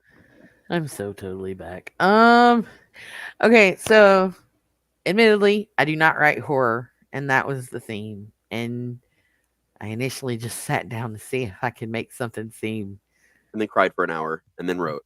Dark, yeah, and then cried for an hour and then wrote. I was there. Yeah, it was bad. Like it's because this. Okay, so the day that I started writing this story was also a day that some things had collapsed for me. What I had been doing before to write, I found out was non-conducive to bettering my life. I guess that's a nice way to put it. And things were going wrong, and I had come to the realization that I had fallen into a hole. And I hadn't written in forever, and I was kind of trying to figure out the logistics of, okay, if I'm going to write, how am I going to do this? I have to give this up and this up and this up. And they were like, hey, we got an anthology. And I was like, oh. Then they said, hey, it's horror. And I said, oh, I can't do that. And then Raz is like, yeah, you can. I'm like, no, you write horror. I don't write horror. And then I was like, okay, fine, I'll try it. And as with all things, they gave me a limit of 10,000 words. And of course, I overshot it because wordy. But I honestly, it was, to me, what I wanted to do something different than I normally did. So I went with the age-old adage, write what you know. And what I know is being a paramedic, and people suck, and that nobody is ever really what they present a majority of the time. And when I thought about the movies that are considered horror that I truly enjoy, most of them are psychological. So then I started attacking it from that viewpoint, and that's how Welcome Home got written. So it was just one of those things. You even created a whole other personality to release it. I did. I created a whole nother author name, and yeah, it's crazy. And I got to see this story at like every point in which you were writing it, and it was really amazing to watch this story grow and watch someone who swears up and down, "I'm not a horror writer," turn out one of the best pieces I've read in a long time, man. Like you came strong with this one. You're not allowed to ever claim again that you can't write horror. It's outlaw. You honestly know, like I said, I like the psychological horrors, and we've talked about this, Thomas Harris's Hannibal, Silence of the Lambs, stuff like that. So we've talked. I like psychological horror, period. And it, like, when all this was going on, Mom and I had been watching, I don't know if any of you guys have seen it, but Anthony Hopkins did another movie called Fracture. It's a great movie. It is a phenomenal movie for like just a psychological mindfuck. So yeah, I had actually been watching that when I was going into writing it. So I realized I kind of wanted to do something that you didn't see coming. So yeah. And I know you got the speech for me about, horror is a lot of things to a lot of people, because I've given this same speech, like, I feel like 1 million people, but it's true. Like, some people are scared of an orange. Look at No Sleep and Reddit. People were afraid of an orange, for a good reason. Some people are afraid of the psychological. Some people are afraid of monsters and slashers. Like, someone told me the other day that they refused to read horror because they didn't like to read all about blood and guts. And I had to go, wait a minute, that's not just what horror is. That's like a very singular view of what it can be, but that's not, you can't say that this is what it is absolutely, because it's not. I mean, mine isn't technically horror, but Well, and I mean, for me, and honestly, it was that particular speech from Raz that made me kind of shift the way I was thinking when I was writing it. Because admittedly, like, he can tell you, I'm like sending him the first paragraph, and I'm like, I really don't know how to make this work, because I'm not, like, I'm just not good at this. Like, I mean, gore I can write, I can describe anything that I saw as a paramedic, and it's gonna make you vomit. That's fine. But being comfortable writing it, and writing it to a point that it makes sense for what the story you're trying to tell is, I'm not sure about. So, like, Raz went on his tangent about horror is not just blood and guts, it's this and this and this, and he made me rethink it, which kind of allowed me to kind of just go. So yeah, it was odd. You do got to do that though. Like, you just got to stop and like take yourself out of that headspace and just take a breather and come back fresh sometimes. Yeah. I mean, I think that this is the one that you actually had me beta read for you as well, because you were just getting back into writing and not in the best headspace. So I was, if I remember correctly, I was trying to be very supportive of you, and give you some ideas on what to work with, what to do with the story. And I believe you used some of those suggestions, because from the version of it that I read, I'm not sure if it's the final version that's in the book, but from the version of it that I read, it's a solid story. It's held together very well, and it has a very definitive, good ending. It's concrete. It's a good story. I actually did change it a little bit based on the conversation you and I had. So the version you read is actually different than the one that's in there because something you said actually resonated. So I went back and I changed a couple of things and I was like, ooh, this is better. It turned out Well, now I'm gonna have to go back and read it again to find out what was changed. Yeah, because like you and I were, because you and I, we were talking about it and you said a couple of things and I was like, yes, I think I kind of like that better. And then I was like, well, can it work? And I'm going back and going, okay, I can pull this out and I can do this.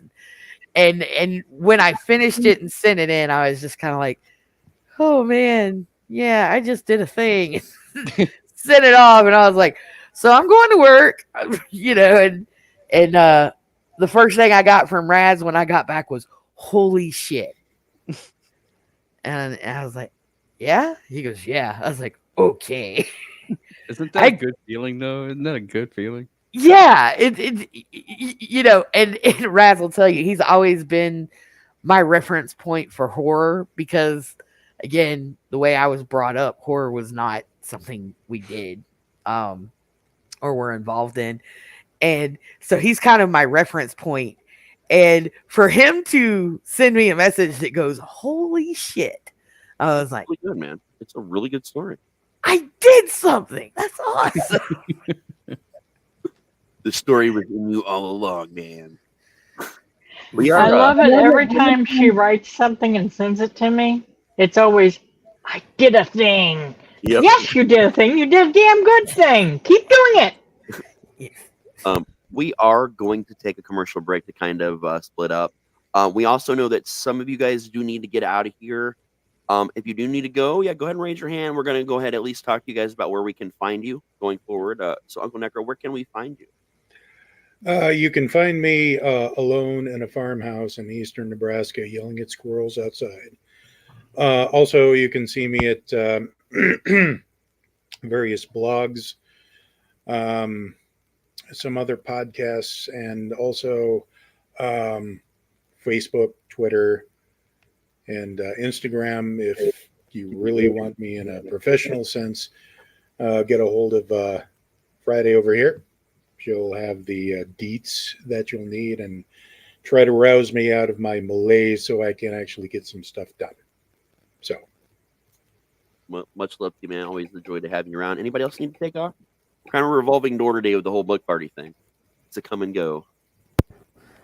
No, I got off work to be here. I ain't going nowhere, Gilbert. All right. We're going to go ahead and hit that break then as soon as... Go ahead. I was going to say I could probably go. Technically, I'm on vacation, so I'm supposed to be spending time with the people. You should go spend time with people there then. Where can we find you, Rob? Facebook is basically it at the moment. I'm so busy right now. I'm not doing anything. I'm not anywhere. I'm not anywhere that you can find me. We miss you, sir. I know, and I've been meaning to come back, and as soon as I have time, we get you. You're busy. You got a lot going on, man. I have more than I wanted to have going on. Is going on. But yeah, no. As soon as things maybe slow down at work, or if I get a couple things off my plate, I can start doing the fun things again or the funner things again. Then yeah, I will be back in here and playing with y'all. Oh yeah. Cool. Well, thank you for being here, man. We love you tons, and we absolutely love your story. And thanks for doing that with us. Thank you for having me in the book. Thank you for being part of it. Always good to see you, Rob. Take care of yourself. Have fun. You're on vacation. Yeah, go vacate things. Yeah, don't go edit. Don't go right. Actually, I'm gonna get to write this week. I haven't been able to do that since December. Wow. Now go ask everybody there what your mouth's like. Screwed it up again. Okay. Warm and wet. This point in time, it's on purpose. The word is moist. Okay, we're gonna hit this. Yes. We're gonna get an ad break. Give you long enough to go grab some popcorn or whatever you're enjoying today. So here you go.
Greetings and shabibans. We are the Retro Reductibus Cephala Podcast, a long-form bi-weekly show that celebrates all the things that made growing up awesome. Well, that sounds good, but I don't know what all those words mean. I think what Parasite seems trying to say is that on Retro Redoctopus, we explore a range of retro goodness, from toys, video games, and movies, to cartoons, and even snacks and school lunches. Oh. And we do it all with a positive spin, a slew of killer guests, and some very adult language. And you know what else is cool? No. This crazy show is part of the Dorking Podcast Network with new episodes every Technical Tuesday. What's that? And if waiting 2 weeks for a new episode gives you a sad, know that we drop bonus episodes all the time, like the off-format Crow's Nest and an interview series we call The Brig.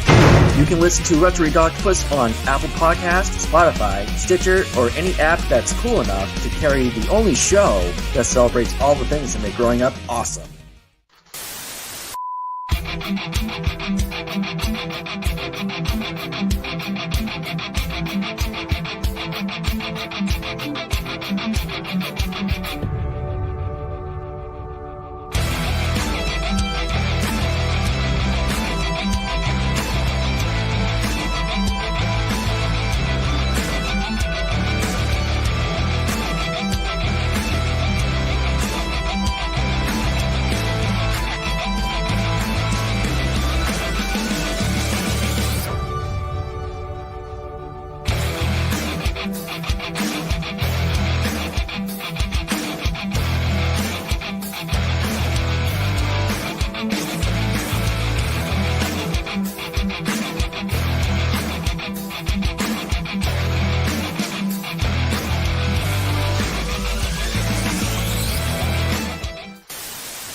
We're back.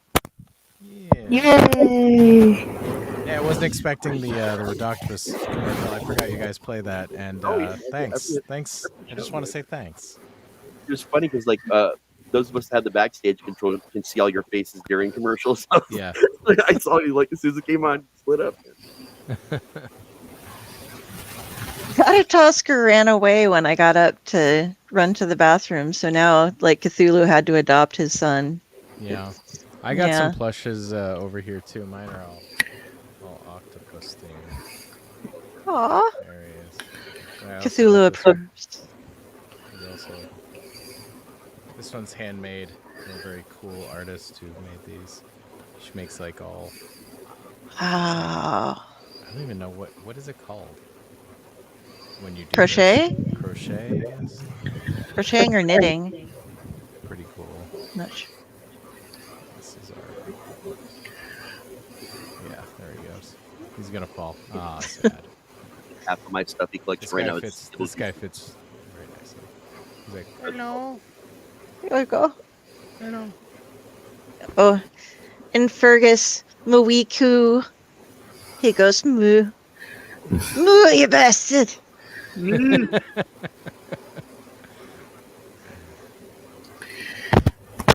Well, I've never stayed to the end, so I want to stay to the end tonight. You're going to stay to the end? We won't do too bad for you. We're not going to do a 3, 4, 5 hour thing like we've done once in a while. We promise. We don't know when the end was going to be, though. Yeah. There's a lot of background noise from somebody suddenly.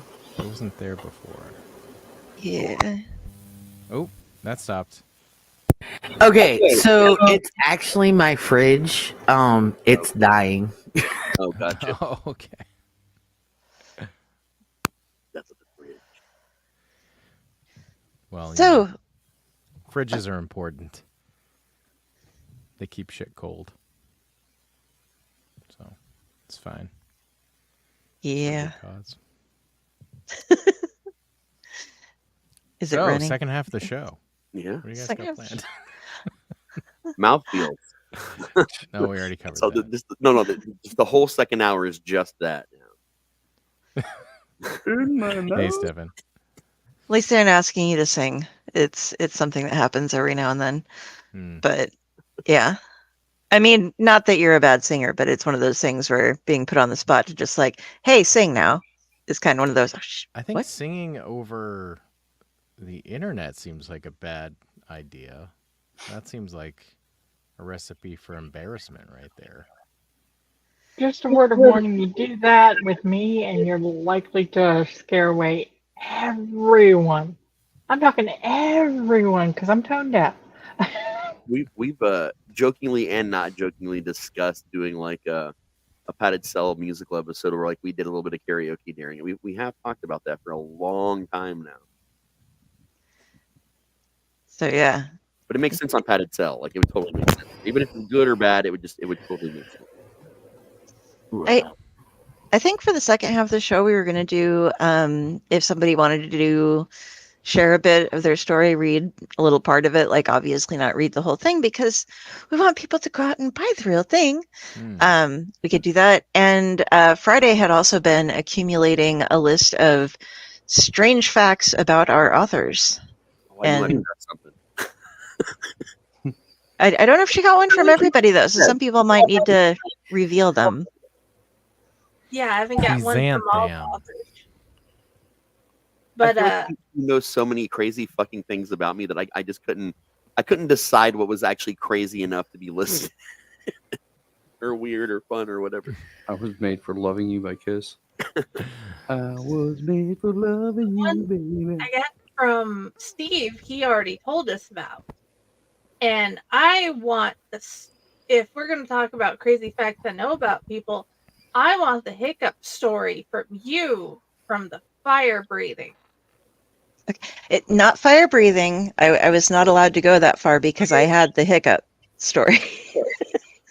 No, I used to do stand-up comedy, and one of the people that I did comedy with, he did comedy and magic and fire breathing and fire tricks. And so every night when he'd go on, there'd be like his magic tricks and he'd do jokes in between them, and then they'd turn off the lights and put on a soundtrack, and he'd be like juggling fire, and then he'd like eat it a couple times and pass things around between hands, and then he would end it by doing a couple of the breathings of it and then swallowing it. Mm-hmm.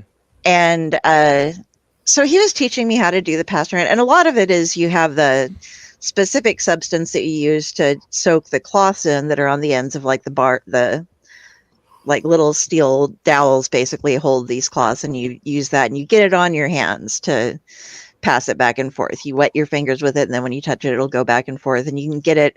There's enough of it that stays on there that doesn't burn, that you don't actually have to like put your fingers in the thing. You can get it straight off the cloth that's on there. But to put it out, there's a special trick to that while you're swallowing it. And that is to, sorry, everybody out there who wants us to be very mysterious and such, but you save a breath right here, just enough as you're doing everything, that when you get it right to your lips, basically, you breathe out real hard, real fast, and then you can swallow the whole thing, close your mouth around it, and take it out.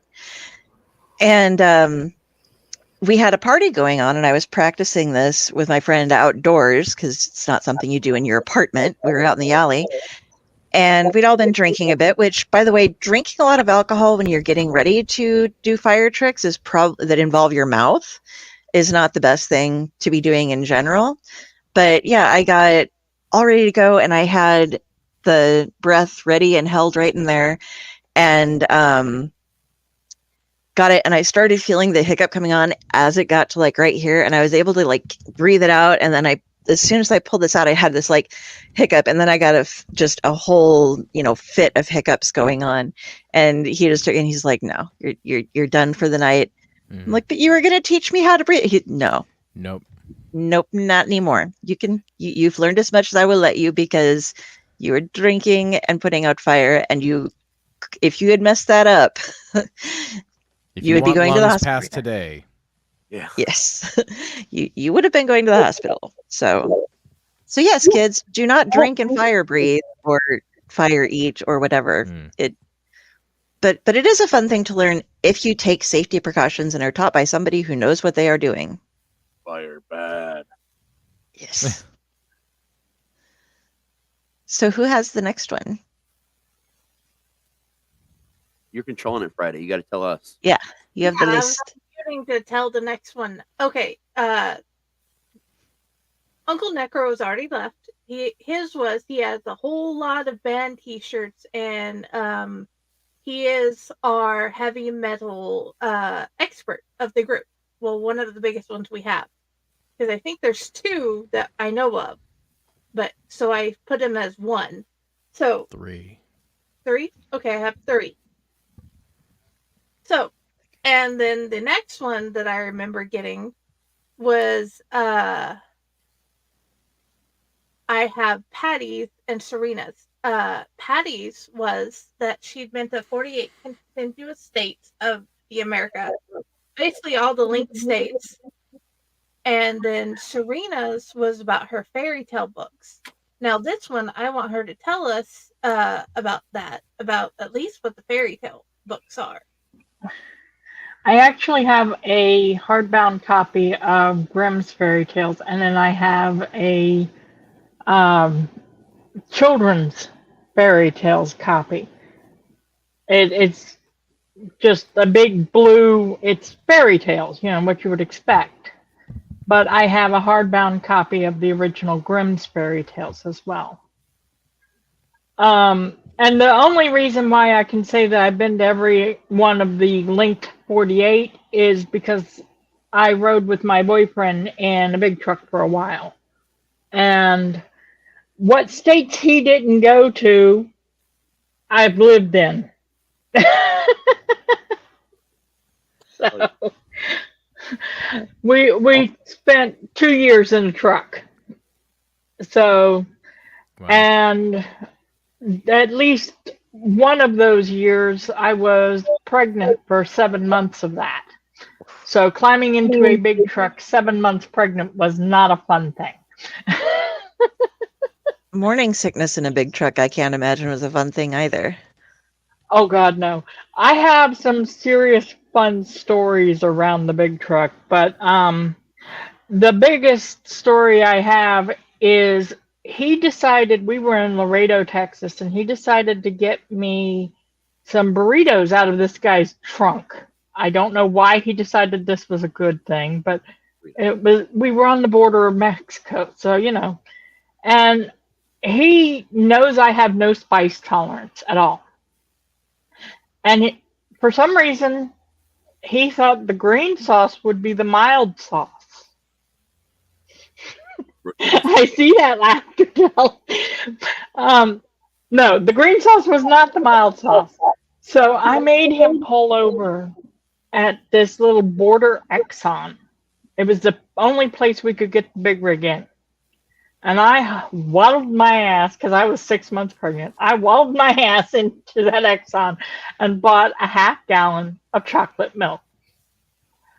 And I got it to here before I realized the date on it was 2 weeks out of date.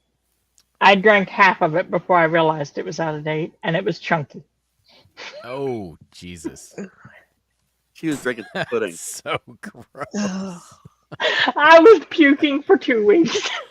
Oh, God. And it had nothing to do with morning sickness. I check the date on milk every time now. Yes, happened once. It's a good thing to do. Eating her curds and you got it. That is awful. And Amina is, she was once beat the 10th ranked female dart player in the nation at a regional bull shooter contest. Yes. That was not too long ago, actually. Ooh. I know it's fun to watch you play. Fun fact: the darts are actually taller than her. Yes, yes. That is probably a very fair assessment. Yes. What are you, like 5'4.5"? No, I am 5'1". I barely break 5 feet. So, you're actually shorter than me. Yay! Please picture this with me, because I can. Someone 5'1" trying beating people at darts, and these boards are set up for people closer to my size, and she's kicking their butts. Please let me know that you understand how beautiful that is. Just imagine the Lollipop Guild rolling into a bar and playing Dusk. Yes. I do. Yes. And it's kind of funny because a lot of people that play darts, even the females, are 5'6", 5'7", and that puts them eye level with the bullseye.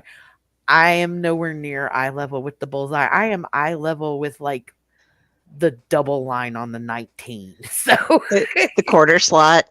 Yeah, you can see that one. Yeah. The Lollipop Guild. Yes, very much so. And when they got me to start playing, this is one of those scenarios where this was never something I was gonna do. But that's what best friends are for, right? My best friend was on a dart team, and he was a bartender at the time, and they were trying to practice because their new league season was starting in a week, and they only had 3 people. You need 4. And he was like, "Hey, come throw darts." And I was like, no, I don't throw darts. I've never thrown a dart in my life. Why would I throw darts? Well, it's just for tonight. We need to practice, blah, blah, blah. And, you know, as with all things that Bobby asked me to do, I said yes. And I went to go play with him and his 2 teammates. And the first time I threw a dart, everybody turned and looked at me and said, "You don't do what?" You know, like, well, you know, play dark. She doesn't write horror. She doesn't. Yeah, don't do. I really want to see you up against my brother-in-law who plays shuffleboard and is like 6 foot something or other up there. Like we all hug him around like chest to belly level, but you'll be like standing at the shuffleboard thing, just like pushing them out from here instead of, you know, they're all like reaching down trying to get to them, squatting over. You're just like, well, did I hit it?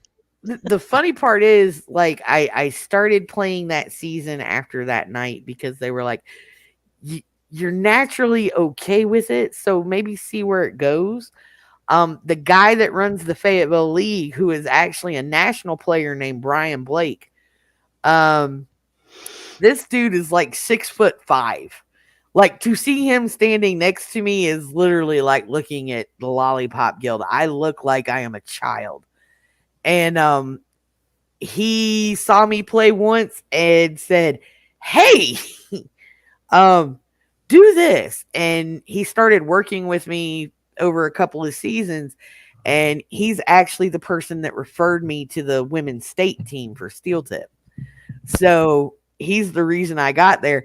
And he always laughs now because there is little short old me and all these tall ass guys. When you're playing mixed doubles at state, it's a male and a female, and everybody laughs because I am literally the shortest person there.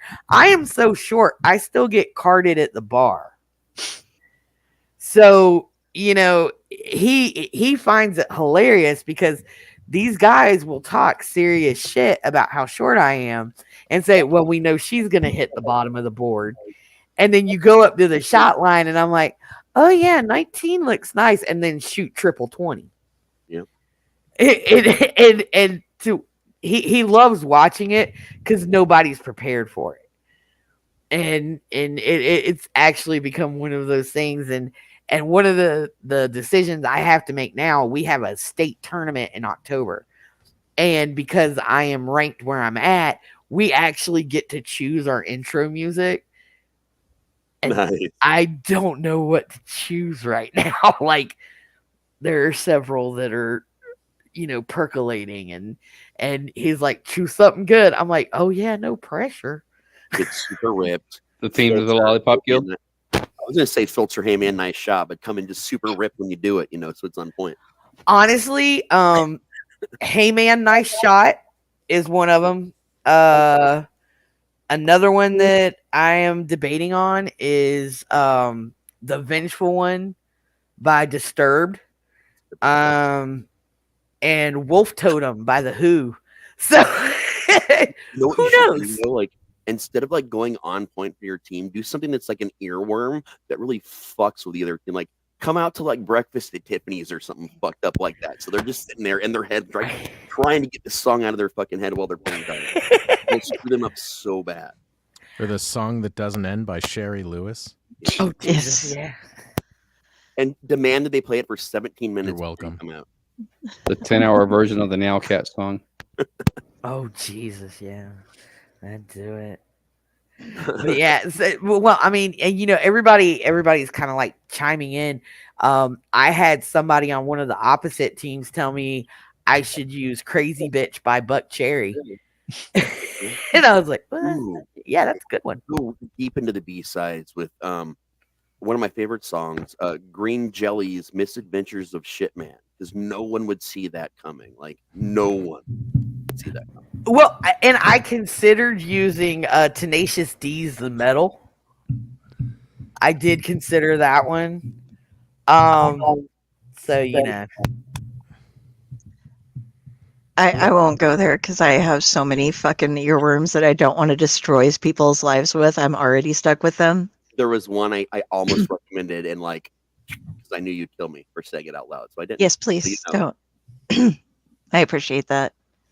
Just walk out to Phenomena by the Muppets.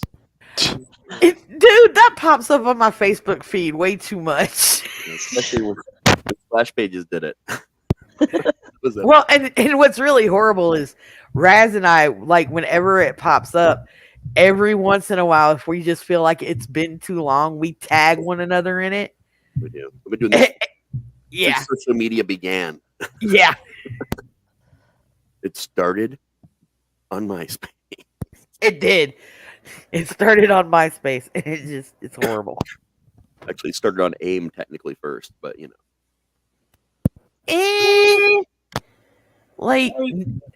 well, no, you're right, because we had the radio station. Yep, and they had that message board add-on to AIM. Yeah, That Yahoo chats were the only things that had that, other than like BBS's from back in the day. I love Yeah, Yahoo that's chats. true. You guys remember ICQ? Oh man. I was just thinking about ICQ. I was like, what's the one with Every the little now and then I'll flower? go back and reinstall ICQ just to see what's going on, and there's still stuff going on constantly there. Wow. Ventrilo. Oh. Ventrilo. Mm-hmm. I still remember my ICQ number. Oh my god. Same. I have my whole thing still saved, so I can still log into that same account from when I was like 12 or 11, or it was a long time ago. One of the last things posted on my MySpace thing was one of my friends from high schoolish age, different schools, but about that age. And it was Soylent Green is people, Kari is people, Kari is Soylent Green. I mean, that out. checks. Carry Carry the two. Yeah. I still talk to the first sysop I ever had on the very first BBS I ever logged into when I was 8, because he lives in my mother's neighborhood, and his entire garage was literally retrofitted into a server room just so he could host this goddamn thing. So the last thing that it is on my MySpace from where I was doing I still that. log into mine once in a blue moon just to see if it's still there and just feel better. The last thing that I changed was I had just learned how to do the sparkly. Yeah. Raz, you'd remember, because I went to you and I was like, how do I do this? I want to make it all purple and sparkly. Yep. And Raz is like, you have to do this and this. And I spent a day doing it, and I was like, too much work, and signed out. Yep, and she never logged back in. That is true. My favorite thing about Admittedly, MySpace. Admittedly, the only reason I had a MySpace is because that was the only way I could get my brother to answer me. I had ICQ because it was fun. I had MySpace because my brother would not talk to me unless I sent him messages there. I got it to play Gold Miner. I'm not gonna lie. I enjoyed taking the quizzes that people would put up and then changing what my result was because I knew HTML. And so people would be like, how in the fuck did you get that result? And I'm like, I answered it just right. But what answers did you use to get that? You'd have to try it yourself, man. I don't know, man. I was stoned. Like, I just hit buttons. How did you get Gwar as your race if you were playing Lord of the Rings? I don't get it. So let me tell you about this asshole in the top corner. That one, not me. Yeah, the other one. So the quizzes. Do you remember this? Yeah, I do. I know what you're talking about. So this asshole would send you quizzes and he would go, "Hey, look at my result." And you would go, "Oh, that's cool." And you would go and take the quiz and it made absolutely no sense how he got the result. There was a night, I kid you not, we were online role playing. And this quiz thing started at like 9:00. He literally sends a link and he goes, "Hey, do this. And if you answer like this, you'll get this response." This started at 9:00. So I'm sitting there doing the quiz and then, switching over and I'm typing out my answer and I go back to finish the quiz. I did this quiz, I kid you not, 35 times between 9:00 and 2 a.m. telling him, "I don't know what you're talking about. I keep getting this answer." He's laughing his ass off because the answer that I'm getting every time is something that is just making fun of how short I am or being Southern or the way that I talk. And then he goes, "Hey, by the way." I hacked the fuck out of that quiz and gave her a link to the version that I made. Yeah, it was fun. It took her forever to figure it out. Like at 3 a.m. when he tells me this, I literally turned around and I was like, I had been posting like paragraphs all night. And I was so pissed off. I was just like, exits. Walks out. Also, to where it did not matter what she typed, it was going to give her all these responses in order, and they just became more and more and more blatant with every single attempt. So the fact that she got to 35, and I did 50 options just because I know how thorough she can be, but the fact that she made it all the way to 35 tries, that was impressive.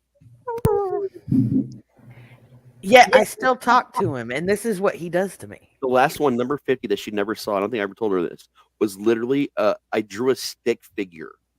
And the stick figure was like this tiny, like it was tiny. It just had an arrow down with the word short. Like that was number 50. Yeah. It was horrible. Like 2 days later, I signed on to like 3 emails going, "Don't be mad. Where you at?" Who is our next one, Jenny? We're squirreling off a little bit too much. Gotta get to the next part. That's the problem. I can do mine, but I don't remember Ron giving me one. So, Ron, give us a thing. What would you like to know? Something that we already don't. Something that you already don't know.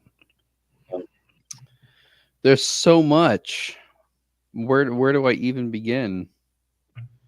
There's so much you don't know about me. One random fun fact. How I mean, I know we're 18 plus, but I can kind of curve it a little bit. But have I ever told you the story about why I drink primarily Sex on the Beach? You didn't tell us why. You told us that you did, but you didn't tell us why. Yeah. Okay. Then here's a fun story for you as to why I drink primarily Sex on the Beach. And this is not Sex on the Beach. This is actually Baja Blast Mountain Dew mixed with a little bit of, let's call it potent potato water. Anyway, Sex on the Beach is my favorite mixed drink. I'm sure that some people would say that it's not a manly drink, but they have not had the experience with Sex on the Beach that I have. It all started. I have to make sure that my mom's not online. She's not hearing the story. Okay.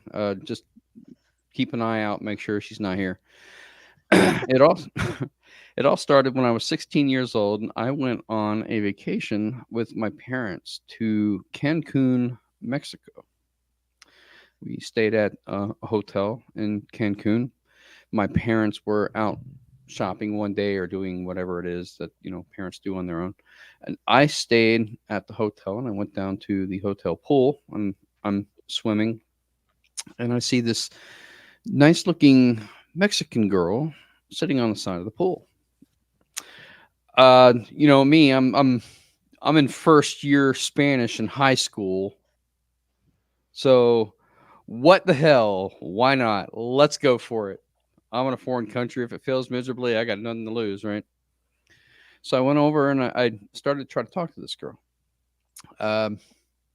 It turns out that she was from Mexico City, and she was on kind of a vacation there with her dad, who was actually on business, and they were staying at the hotel. And we somehow hit it off, even though she spoke very little English and I spoke very little Spanish, but somehow we understood each other. And one thing led to another, and that is where I had my first kiss on a beach in Cancun, Mexico, which, you know, we were there for a couple of days. So we started hanging out with each other. And so it eventually led to, I guess you could say, my first sexual experience. Let's not go into detail on that, but okay. So let's fast forward. I am in college. My freshman year, I had a class. We took a field trip up to Manhattan. The university owned a loft up there in Tribeca. There were 11 of us in this group that we went to Manhattan, stayed at the loft, did the whole sightseeing thing. And then, of course, we're let loose on the city. Now, you let a couple of 18-year-old males loose in a city where anything can happen. And we went to this bar. This was your stereotypical, straight out of a movie, New York bar. It was dark. It was crowded. It was smoky. And I shit you not, I couldn't have written this better, but there was a guy on a piano playing the piano man when we walked in. God's honest truth. Like, I mean, Was it 9 sounds o'clock cliche. on a Saturday? On a Saturday, yes. I know it sounds cliche, but it's the God's honest truth. That actually happened. So this waitress comes up to us, and you know, she's rather attractive, probably in her 40s, short black hair, and she comes up to us, and she goes, "What can I get you boys?" Now, I'm from small southern mountain town. This would have never have happened. They would have said, "You guys can't be in here," or "We need to see your IDs," or whatever. But this is New York. I don't know or think that they even care. So this waitress comes up to us and she says, "What can I get you boys?" Now, the guy I was with, Jay, he looks at her and he says, "What's good?" And she says, I'm hearing myself.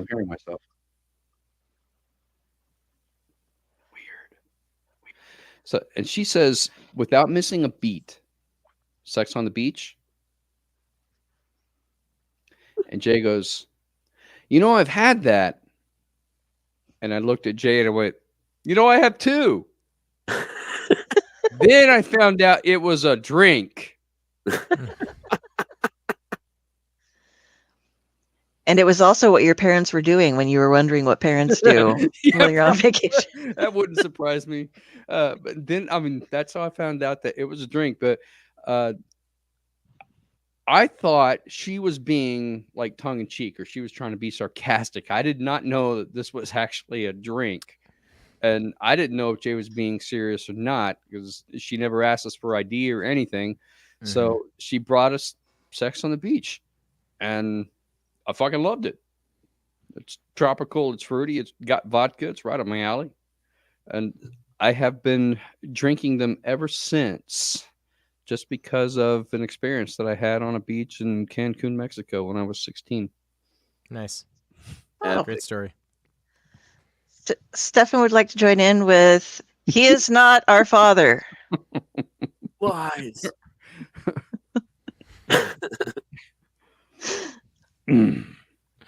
Thanks a lot, Dad. In the words of Paul Harvey, now you know the rest of the I story. learned it from watching you, Dad. I learned it from watching you. It's still my favorite ever PSA. So there's So your fun what fact I- about me. That's a great fun fact. I have not. I'm still working on getting the ingredients. The one I put up about me was about sewing. I love to sew. I've made multiple different things. The reason that one came to mind is my mother-in-law decided to ask for mats to put on top of all her bookshelves and her side tables at her little she shed. And then I put together two things I never thought I'd have to put together: the tops of bookshelves and how long a yard is. That I never thought I'd have to learn that, but yeah. Oh, yeah. So bookshelf you buy from Walmart can be anywhere between 5 inches to 15 inches short of being a yard. Did not know that. Mine are different sizes. Yeah, mine are Of course, too. one's like I have one bookshelf that has been with me for about 20 some years, and before that it belonged to my ex-roommate's parents for like 35 years, and it is heavy as hell and it is in great shape. And then I have like an IKEA bookshelf that like the bottom part is at like totally like a, instead of being straight up and down, it's like near and then the top part starts to straighten up. But that one's only been here for like 10 years, and it's just the bookshelves themselves are like weighted down because I have a layer of books, then a layer of books in front of it, and then the tops of the books are laying on top of those. You know, that's how my bookshelves look. Some of them now are supporting the bottom. Understandable. Like, it's the same sort of thing. It's like books just in every possible place that books can be, and yet we buy new books. Yeah. The shelf. And I have. I'm so glad that I'm not the only one. Yeah, here's a book that you can buy if you need it on your bookshelf. This is a really good book right here to have on your bookshelf. I'm just yeah. What a strange coincidence! It matches your background, Ron. Don't I it? don't know. Oh, isn't that weird? I did how not did even plan that. Happen. Magic. Jeez. That's just a coincidence. We got any more fun facts back around? What was Steve's fun fact? You said he brought it up again, but let's make him do another one since he already. The fun fact I gave was the fact that I had, extended it. Okay. A separate fun fact about the story, because I talked about the inspiration with the car and this is about you. About me. I've never had sex on the beach. That's it. Okay. The drink? A fun fact about me. Yeah, Stefan wants to be buried in his to be read pile. Yeah. Yeah, we could all make pyres with our to be read piles, that's for sure. I'm sure. That's just how we are as readers. I don't know. I don't have one ready. I wasn't thinking. I thought I was through it. I'm just not that interesting, I guess. I don't know. I'm sorry, guys. It's really late. I don't know. I like heavy metal and video games, and I host Retro Octopus, and you guys saw a cool commercial for it, and we're really cool. And yeah, it's a terrible story. And he likes bananas. Cool story, bro. I do like bananas. That is true. You know what? Do you guys? Okay, how about this for a story? How about this? Do you guys know this? This is supposedly true. Okay, I'm not. I know I sound like I'm full of shit, but you know how like everything banana flavored doesn't taste like bananas. Yeah. Mhm. Like banana runts and banana anything. You know what I mean? Like it always has the same flavor, right? Well, you know why that is? You know what that flavor is? What's that? It's the original flavor of what bananas used to taste like when the Food and Drug Administration, whoever chemical scientists came up with the flavor, they based it on what bananas tasted like at that time. But like as humans go, we keep changing food, and like now things are not the same flavor profile that they were 100 years ago at all. Things like, you know, fruit and like all sorts of stuff. So the flavor that is that fake banana flavor, it tastes nothing like bananas taste today, but apparently the like, what do they call it, the heritage or the there's a word for it that's like Heirloom? the original, the heirloom bananas that we got here in America, wherever when we first brought bananas here, apparently they tasted like that. That's my fun fact for you, that has the more you know. I was just reading this. It says it's and the knowing same is way half with- the banana. It's apparently the same way with processed honey, butterscotch, artificial coffee, and perfumes, where like things have changed a lot since then. But to this day, what we think pears taste and smell like now is actually closest to what that banana flavor tastes like, and they use it in pear drops to this day. So weird. Yeah. Another fun fact related to banana soda. Do you know the original flavor of the Twinkie was banana flavor? That I did know. That is, you did know that? No, I did. I'd still eat it. Yeah, it's true. It was when Twinkie was invented, like, 80 years ago or 100 years ago or whatever it was, banana flavor. And then they switched it to vanilla cream because World War II and all these, efforts had to go to the war. And so they couldn't produce banana flavor anymore. So they're like, well, shit, we don't have the stuff. So we'll call it vanilla. And then people got used to the vanilla and they brought back the banana, and everybody was like, we actually prefer the vanilla, sir. And so banana rum does not taste like bananas, according to Stefan. There's a comedy movie with Jason Bateman called Extract, and it's about a vanilla extract company, and some of those things were mentioned in that movie. Oh, nice. There you go. See? All may be true, unless I'm lying. I get why it meant what you meant when you said that they couldn't produce it, but for some reason I'm like, yes, all banana extract must go for the war effort. We can all agree. Yeah, whatever like they used to make the extract, or I don't know, whatever it was, but supposedly it because of so many things were not available. Yeah. And they did bring it back, and people were like, no, we prefer the vanilla. So they went back to vanilla, but it's yellow to this day because it was originally yellow because it was banana. So they never changed the color.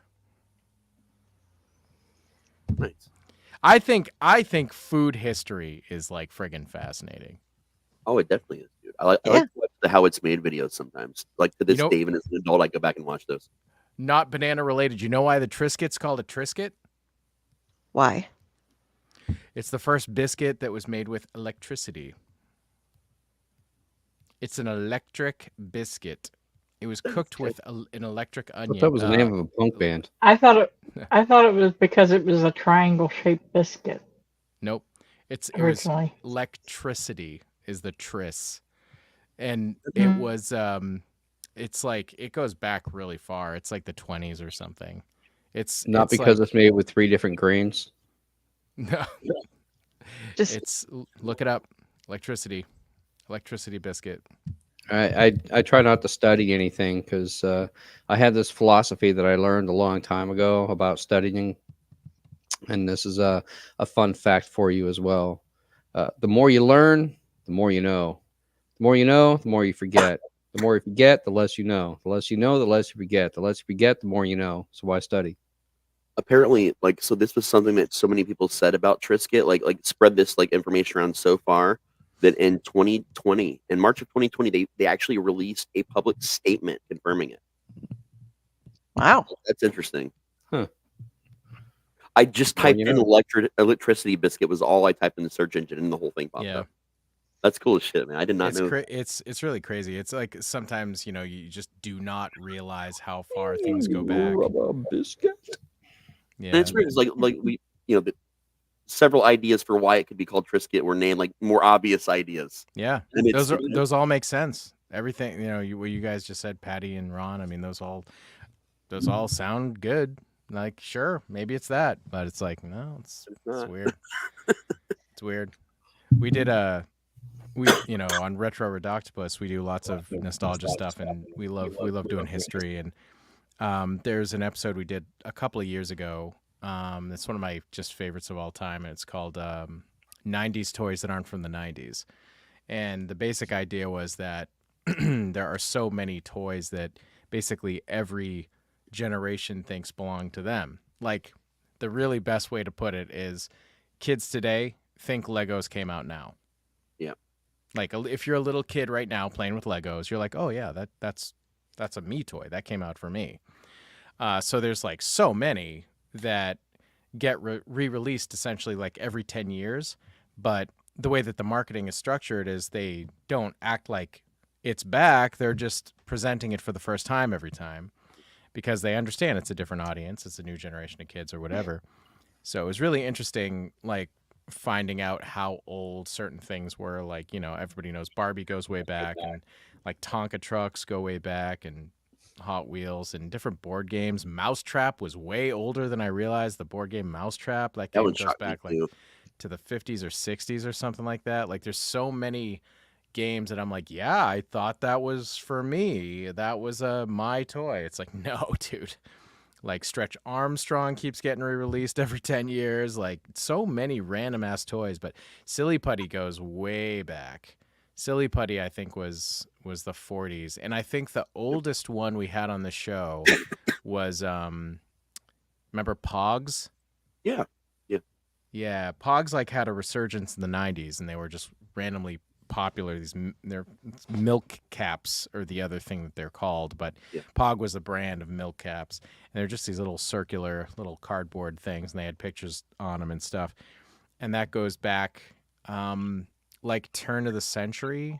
It was I can't remember where it was, but it was like Hawaii or some island or something that it originated in, and it was a game people played with literal milk caps. There were it was a milk juice drink. It was blended milk with juice, and they had a few different flavors, and they had just like underneath the cap there's a little piece of cardboard, and people just ended up popping those out and like creating a game with it.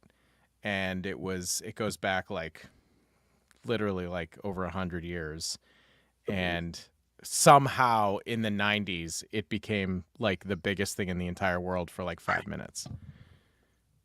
Dude, that is so weird. I was convinced for a while in the mid 80s that playing marbles was a brand new thing that people didn't know. Oh yeah, see that's a great example. Yeah, my grandma was like, showed me her whole marble collection from her childhood that she'd had Right. saved in a box, and I was like, right. Or like Slinky. Slinky had such a resurgence in the 80s. It I did. thought that was a new toy when I was a kid. Or like I remember like, because I have memories telling my mom about this new toy, whatever it was. I'd be like, Mom, there's this thing called jacks, and you have a ball and these like jacks, and it's this new thing, and she'd just like laugh for 20 minutes, and I'd be like, what's funny? So, do you guys remember like the specialty yo-yos? I was about to bring up yo-yos, because I Yeah. thought that was like the newest thing, and then everyone in my family has been like, dude, watch this. They do all these tricks, and I'd be like, these just came out like a week ago. How the fuck? And they're just like, dude. You fool. Mine was Lincoln Logs. My great grandfather got me Lincoln Logs, and I thought those were like the newest and coolest things. This Remember was the like early version of the Light 82. Nice. Yeah. That's a great example too. So let's see, when were Lincoln Logs invented? And this is kind of how we did that episode. We would think of a toy, and then we just look it up. And let's see, 1916. Wow. Taking inspiration from the plans of the Imperial Hotel, the inventor perfected the idea for Lincoln Logs. 1916, using notched pieces of wood for the miniature logs, allowed the toys to withstand playtime instead of earthquakes. John Lloyd Wright, inventor. Really interesting. Yeah, that's a great one. That's amazing.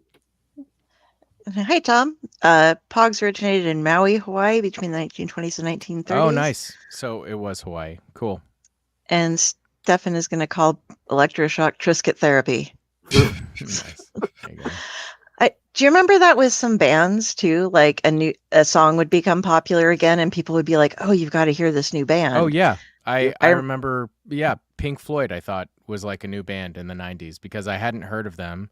I mean, in hindsight, I knew songs, but I didn't realize that they were like Another Brick in the Wall. I knew, but I had no idea. So I remember like being a teenager and learning of Pink Floyd, and it was like, oh, is this some new band? And I got laughed at. So yeah, my daughter and I have had this conversation because there's songs that have come out recently, and she'll be like, "Have you heard this new song? It's been put out by so and so." And I laugh, and I'm like, "No, honey, that was originally put out by this person. What you're listening to is called a cover." And yeah, that too. Yeah, yep. There's a lot of them, and there's songs that I didn't even realize were covers back in the 80s. Like Roberta Flack originally did the song that the Fugees became famous for, "Killing Me Softly." Yeah.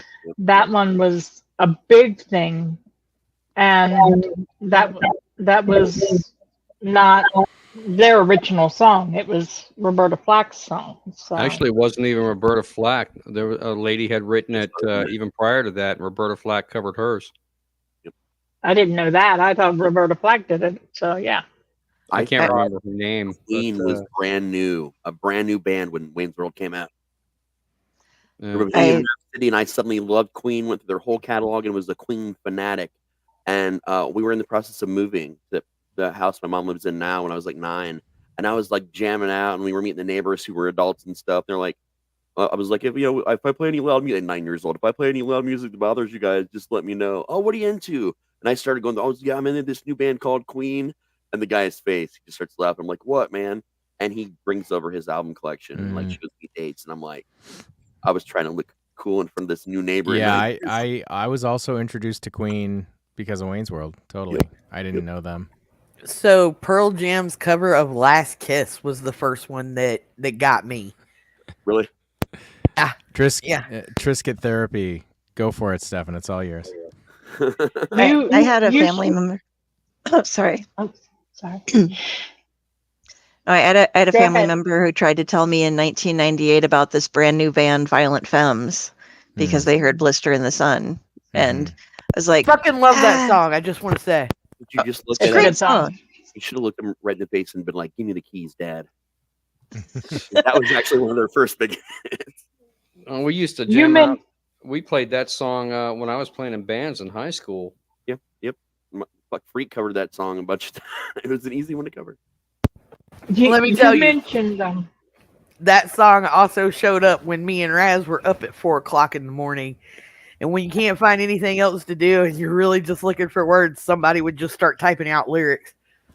You're done. Were you getting something?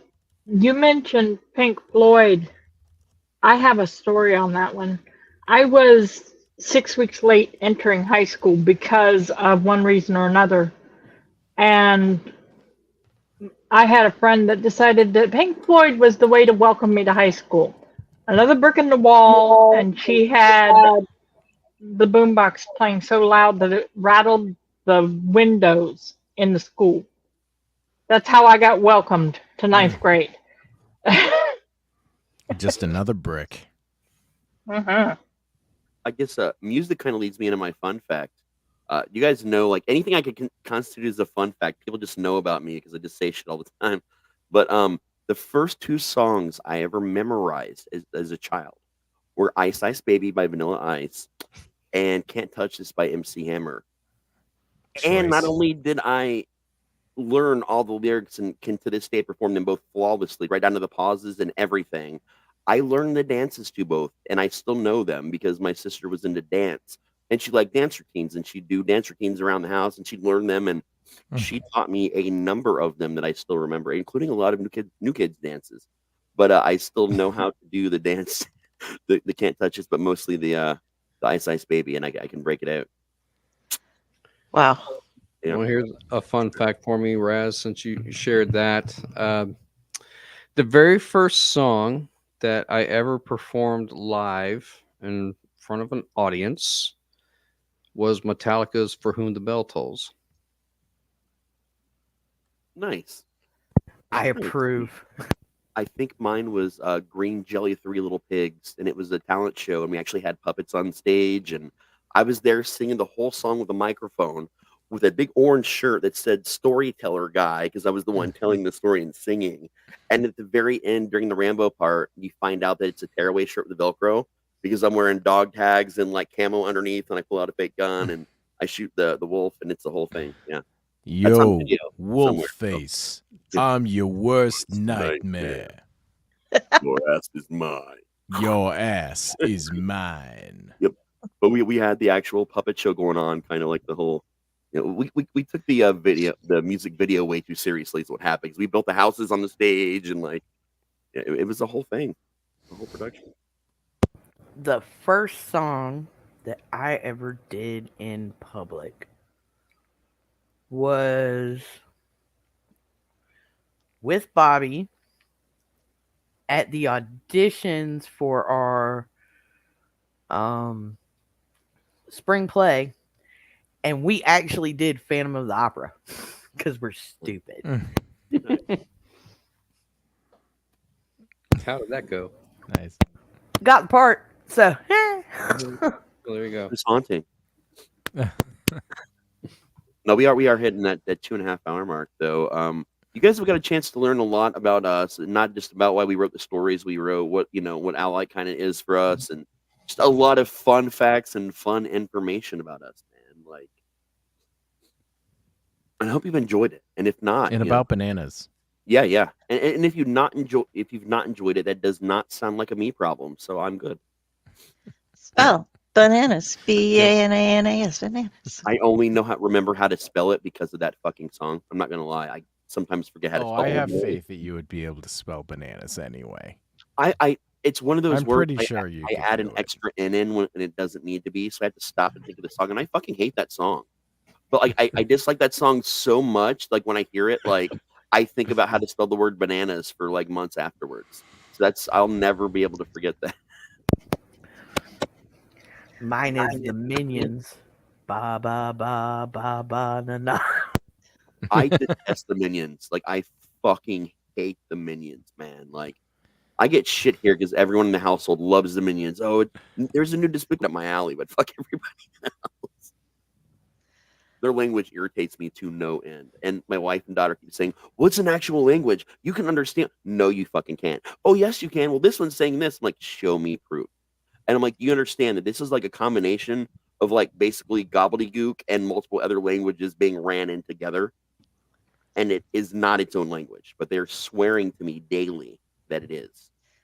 They have They made can obviously translation. speak it. I mean, like, don't yuck their yum, man. Listen, know I know what Dell's talking about. They have get an ability you could programmed only dream of having. No, I wasn't going to say anything about Minions, but they have made Simlish into a language enough because they have actual. Pardon me a second here. They have actual rock stars and musicians that are like big, that they have them record their own songs in Simlish so they can put it into The Sims, which to me is just like, and you watch these videos and they're like, yeah, they just gave me all these random syllables and stuff to sing my song to, and yeah. Well, people think because during one of the Minions Despicable Me movies, whatever, They actually did this thing where you could download this app on your phone, and while you were in the theater, the very ending, it would like play like it was translating what the minions were saying. It was all completely programmed app. It would never work at any other point in the movie, only during this one small part of the movie. And because of that, people magically started thinking on the internet that it was an actual language, and a translator had been built for the entire language, and it said a couple of words, not even enough for you to like turn into a language. But people like banana means banana means doorstop. It should be, yeah. But yeah, it's one of those weird things. So yeah, coming up on. Oh yeah, we're at 2 hours and 40 minutes, guys. Yeah, I think we're safe to wrap. Talk about where we can find each other and whatnot. Where shall we start? I'll Let's start with Steve. Okay. My name's Steve Van Samson. You can find me on Facebook. You can find my work various places over the internet and various booksellers. Also, go to roughhousepublishing.com and follow our progress, because we're going to be making lots of posts. Follow the account on Facebook. Anyway, that's a good place to do it. Yeah, be on the lookout for Gore Shriek #3. It is coming out. Gore Shriek Resurrectus #3. We're working on that right now. And I got some really exciting stuff in the works, for sure. I just sent off a novella to a publisher who's supposed to be reading it right now. So this was kind of like the same one who put out my last book, which was Year of the Rattlesnake. So this was kind of, on spec, kind of, and so, I fingers crossed though, we'll see what happens, but, and it's been really cool hanging out with you guys, and very proud to be a part of this anthology, and I hope everybody out there gets themselves a copy and enjoys the heck out of it, and it's going to a good cause. So yeah, all good stuff. Hell yeah. And the Kickstarter, says Stefan. Yes. So we're gonna have a whole episode about that. Oh, and listen to Retro Redoctopus, because we're awesome, and we're in our 6th year, and we put out an episode every other week at least, but it's been more than that this season, and we've already had a lot of fun. We just recorded our first part of a 2-part X-Men cartoon episode. The first part is going to air a week from this Tuesday, and then we're gonna have that week. There's gonna actually be both parts are gonna come out that week, and it's gonna be really fun. We went through and we each picked an episode of each of the big 4 X-Men cartoon shows. So the one from the 90s, and then the X-Men Evolution, and then Wolverine and the X-Men, and X-Men 97. And so we split it up. We did 2 and 2, and we have a separate guest for each episode. And it was really fun recording the first one. We're going to record the second one next week. And I have an episode of our interview show, The Brig, which is with our very good friend Josh Nealis, who runs Cutthroat Comics, and he writes novels as well, and this is actually his 3rd appearance on the show. He's a good friend, and his episode actually comes out this Tuesday. So lots of good stuff going on at Retro Redoctopus. If you like goofy guys talking about nostalgia and things they loved when they were kids, and also we get to talk to awesome people just like you guys do, and it's always fun talking to fellow creatives about stuff. Give us a listen. We are everywhere, and we're on the Dorkening. Mm-hmm. Stefan wants to know, is it 8-bit? It is 8-bit. 8-bit is there. 8-bit Alchemy. He's one of our hosts. All right. I'm going to pick up real quick. You can find me under Kari. You don't put the Leigh in. Well, you put the Leigh in if you want to see my author page, but if you just put Kari Sanders in on Facebook, you'll find all my links to everything, to my author pages, to the Owlite stuff, to the Dorkening stuff. I'm on Splash Pages on Tuesday nights there. But check this out. And what Stefan was talking about too, Raz Steve, and I will be in a Kickstarter coming out with Fractured Mind Publishing for the new release of More Lore from the Mythos Volume 1, which I can't pull because it's under the bottom of my whole stack here and I would destroy it. But we're coming out with some cool stuff for that, and that will have a show on as well. You got it back too. I can't reach it, but yeah. And if you find me, you can send stuff out to me, and most of the time Jenny will get back in touch with you for me, unless you send me to my regular page, in which case I will get back in touch with you. Patty, where can we find you? Well, if you're looking for Patty, I'm everywhere Patty Mouse. If you're looking for Serena, she's everywhere Serenity Falls. If you're looking for Fae Corps, we're usually Fae Corps everywhere. I try to keep it simple. And usually Jenny's handling all three. I don't know what I'd do without her, honestly.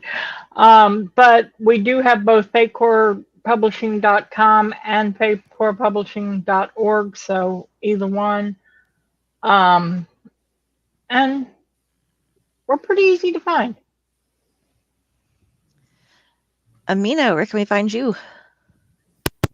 So, funnily enough, you can find me at the Amina Raziel author page on Facebook. You can find me at Amina Raziel on Facebook. If you need to contact me, feel free, but please realize you're probably talking to Jenny. She runs all my stuff social media-wise there.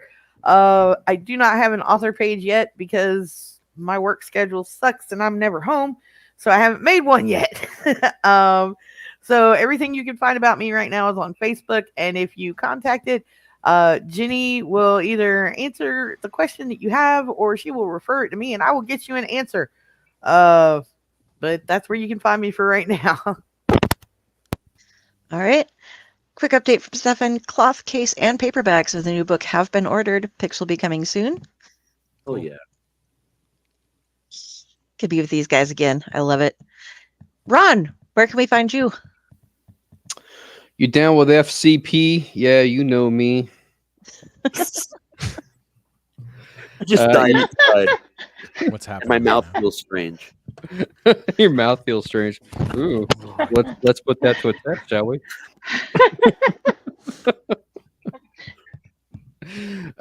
Wow, where can you find me? I am also with Fae Corps and Light and all that, and do random periodic shows as my availability permits. So you can find me as well, also through Jenny, since she's pretty good at that kind of stuff. I do have an author page, Ronald W. Gillespie Jr. -author on Facebook, if you want to keep in touch and follow all of my writing thoughts and tidbits and things of that nature. I am also on TikTok as @WolfDojo. I make martial arts related content. I have been posting a little bit more lately there than anywhere else. So if that's the kind of thing that you're into, you can follow me there. Otherwise, I'll probably be just behind Raz because he'll tell you where he'll be, and I'll be waiting for my plate. Raz. You can find me at rastslasher.com or wherever toys are sold now with Kung Fu Action Grip. You can find me at your mom's house every morning because I'm there for the pancakes, and me and Ron, it's a whole thing. It's all about the syrup. You gotta have the right syrup. There's a crisis going on in our country, and it's all about the syrup. Otherwise, you can find me on all your favorite social media platforms. You're probably talking to Jenny, the #1 Rasty Slasher cosplayer in the world. You can also find me on Slasher. I run my own on the Slasher. If you don't know Slasher, man, it's an amazing social media app. Started off on phones. It's made its way into actual PCs and Macs now. It's a great, huge horror community for everything you're into involving horror. So definitely go check that out if you're not over there yet. Otherwise, you can find me here randomly most of the time on the Light Network, and already hard at work down at the dungeon, at Hell's Dungeon, getting things built for the season. So we're really excited to announce a lot of big changes down there and so many new things happening. And Jenny, besides Well, being as you all of can us, where can we find you? I am everywhere. I'm Fae Corps. I'm at Elliott. I'm all of them. But also, if you actually really honestly want to read my stuff and see me, you can find me at Friday with the Library in the Blue Box. And you can also find me at my actual author page, Jennifer Elliott. But otherwise, I'm going to pretend I'm them and hopefully I'm doing a good job. There was a couple documentaries and movies made about her. You can find them all under the title Sybil. Exactly. All right. Later in a movie. So, guys, like us, follow us, subscribe to us, do all those wonderful things. We would love it. We're trying to provide you a lot more content. This book is something that we're really excited about releasing. We've been working on it and we've missed a couple of weeks, which is what happens when you play D&D or any kind of role-playing game. Something always comes up, but we are working on making some better content for you over there. So if you notice our Twitch page, we would really like some extra follows going on that. So we can do things like interactive with you there. That's the point for things there. But keep an eye out for stuff. We're going to be getting this book out. We're going to have another podcast where we're going to cover the stuff we were talking about with Stefan, as well as, once again, one more time before we leave tonight, the folks with Proliteracy. We're going to have them on and have them explain everything that they do and how this whole program and collaboration with them is going to work. So thank you all very much for coming tonight, and take care. Have a good night. Mostly, we really want you to like us. It's good for our egos.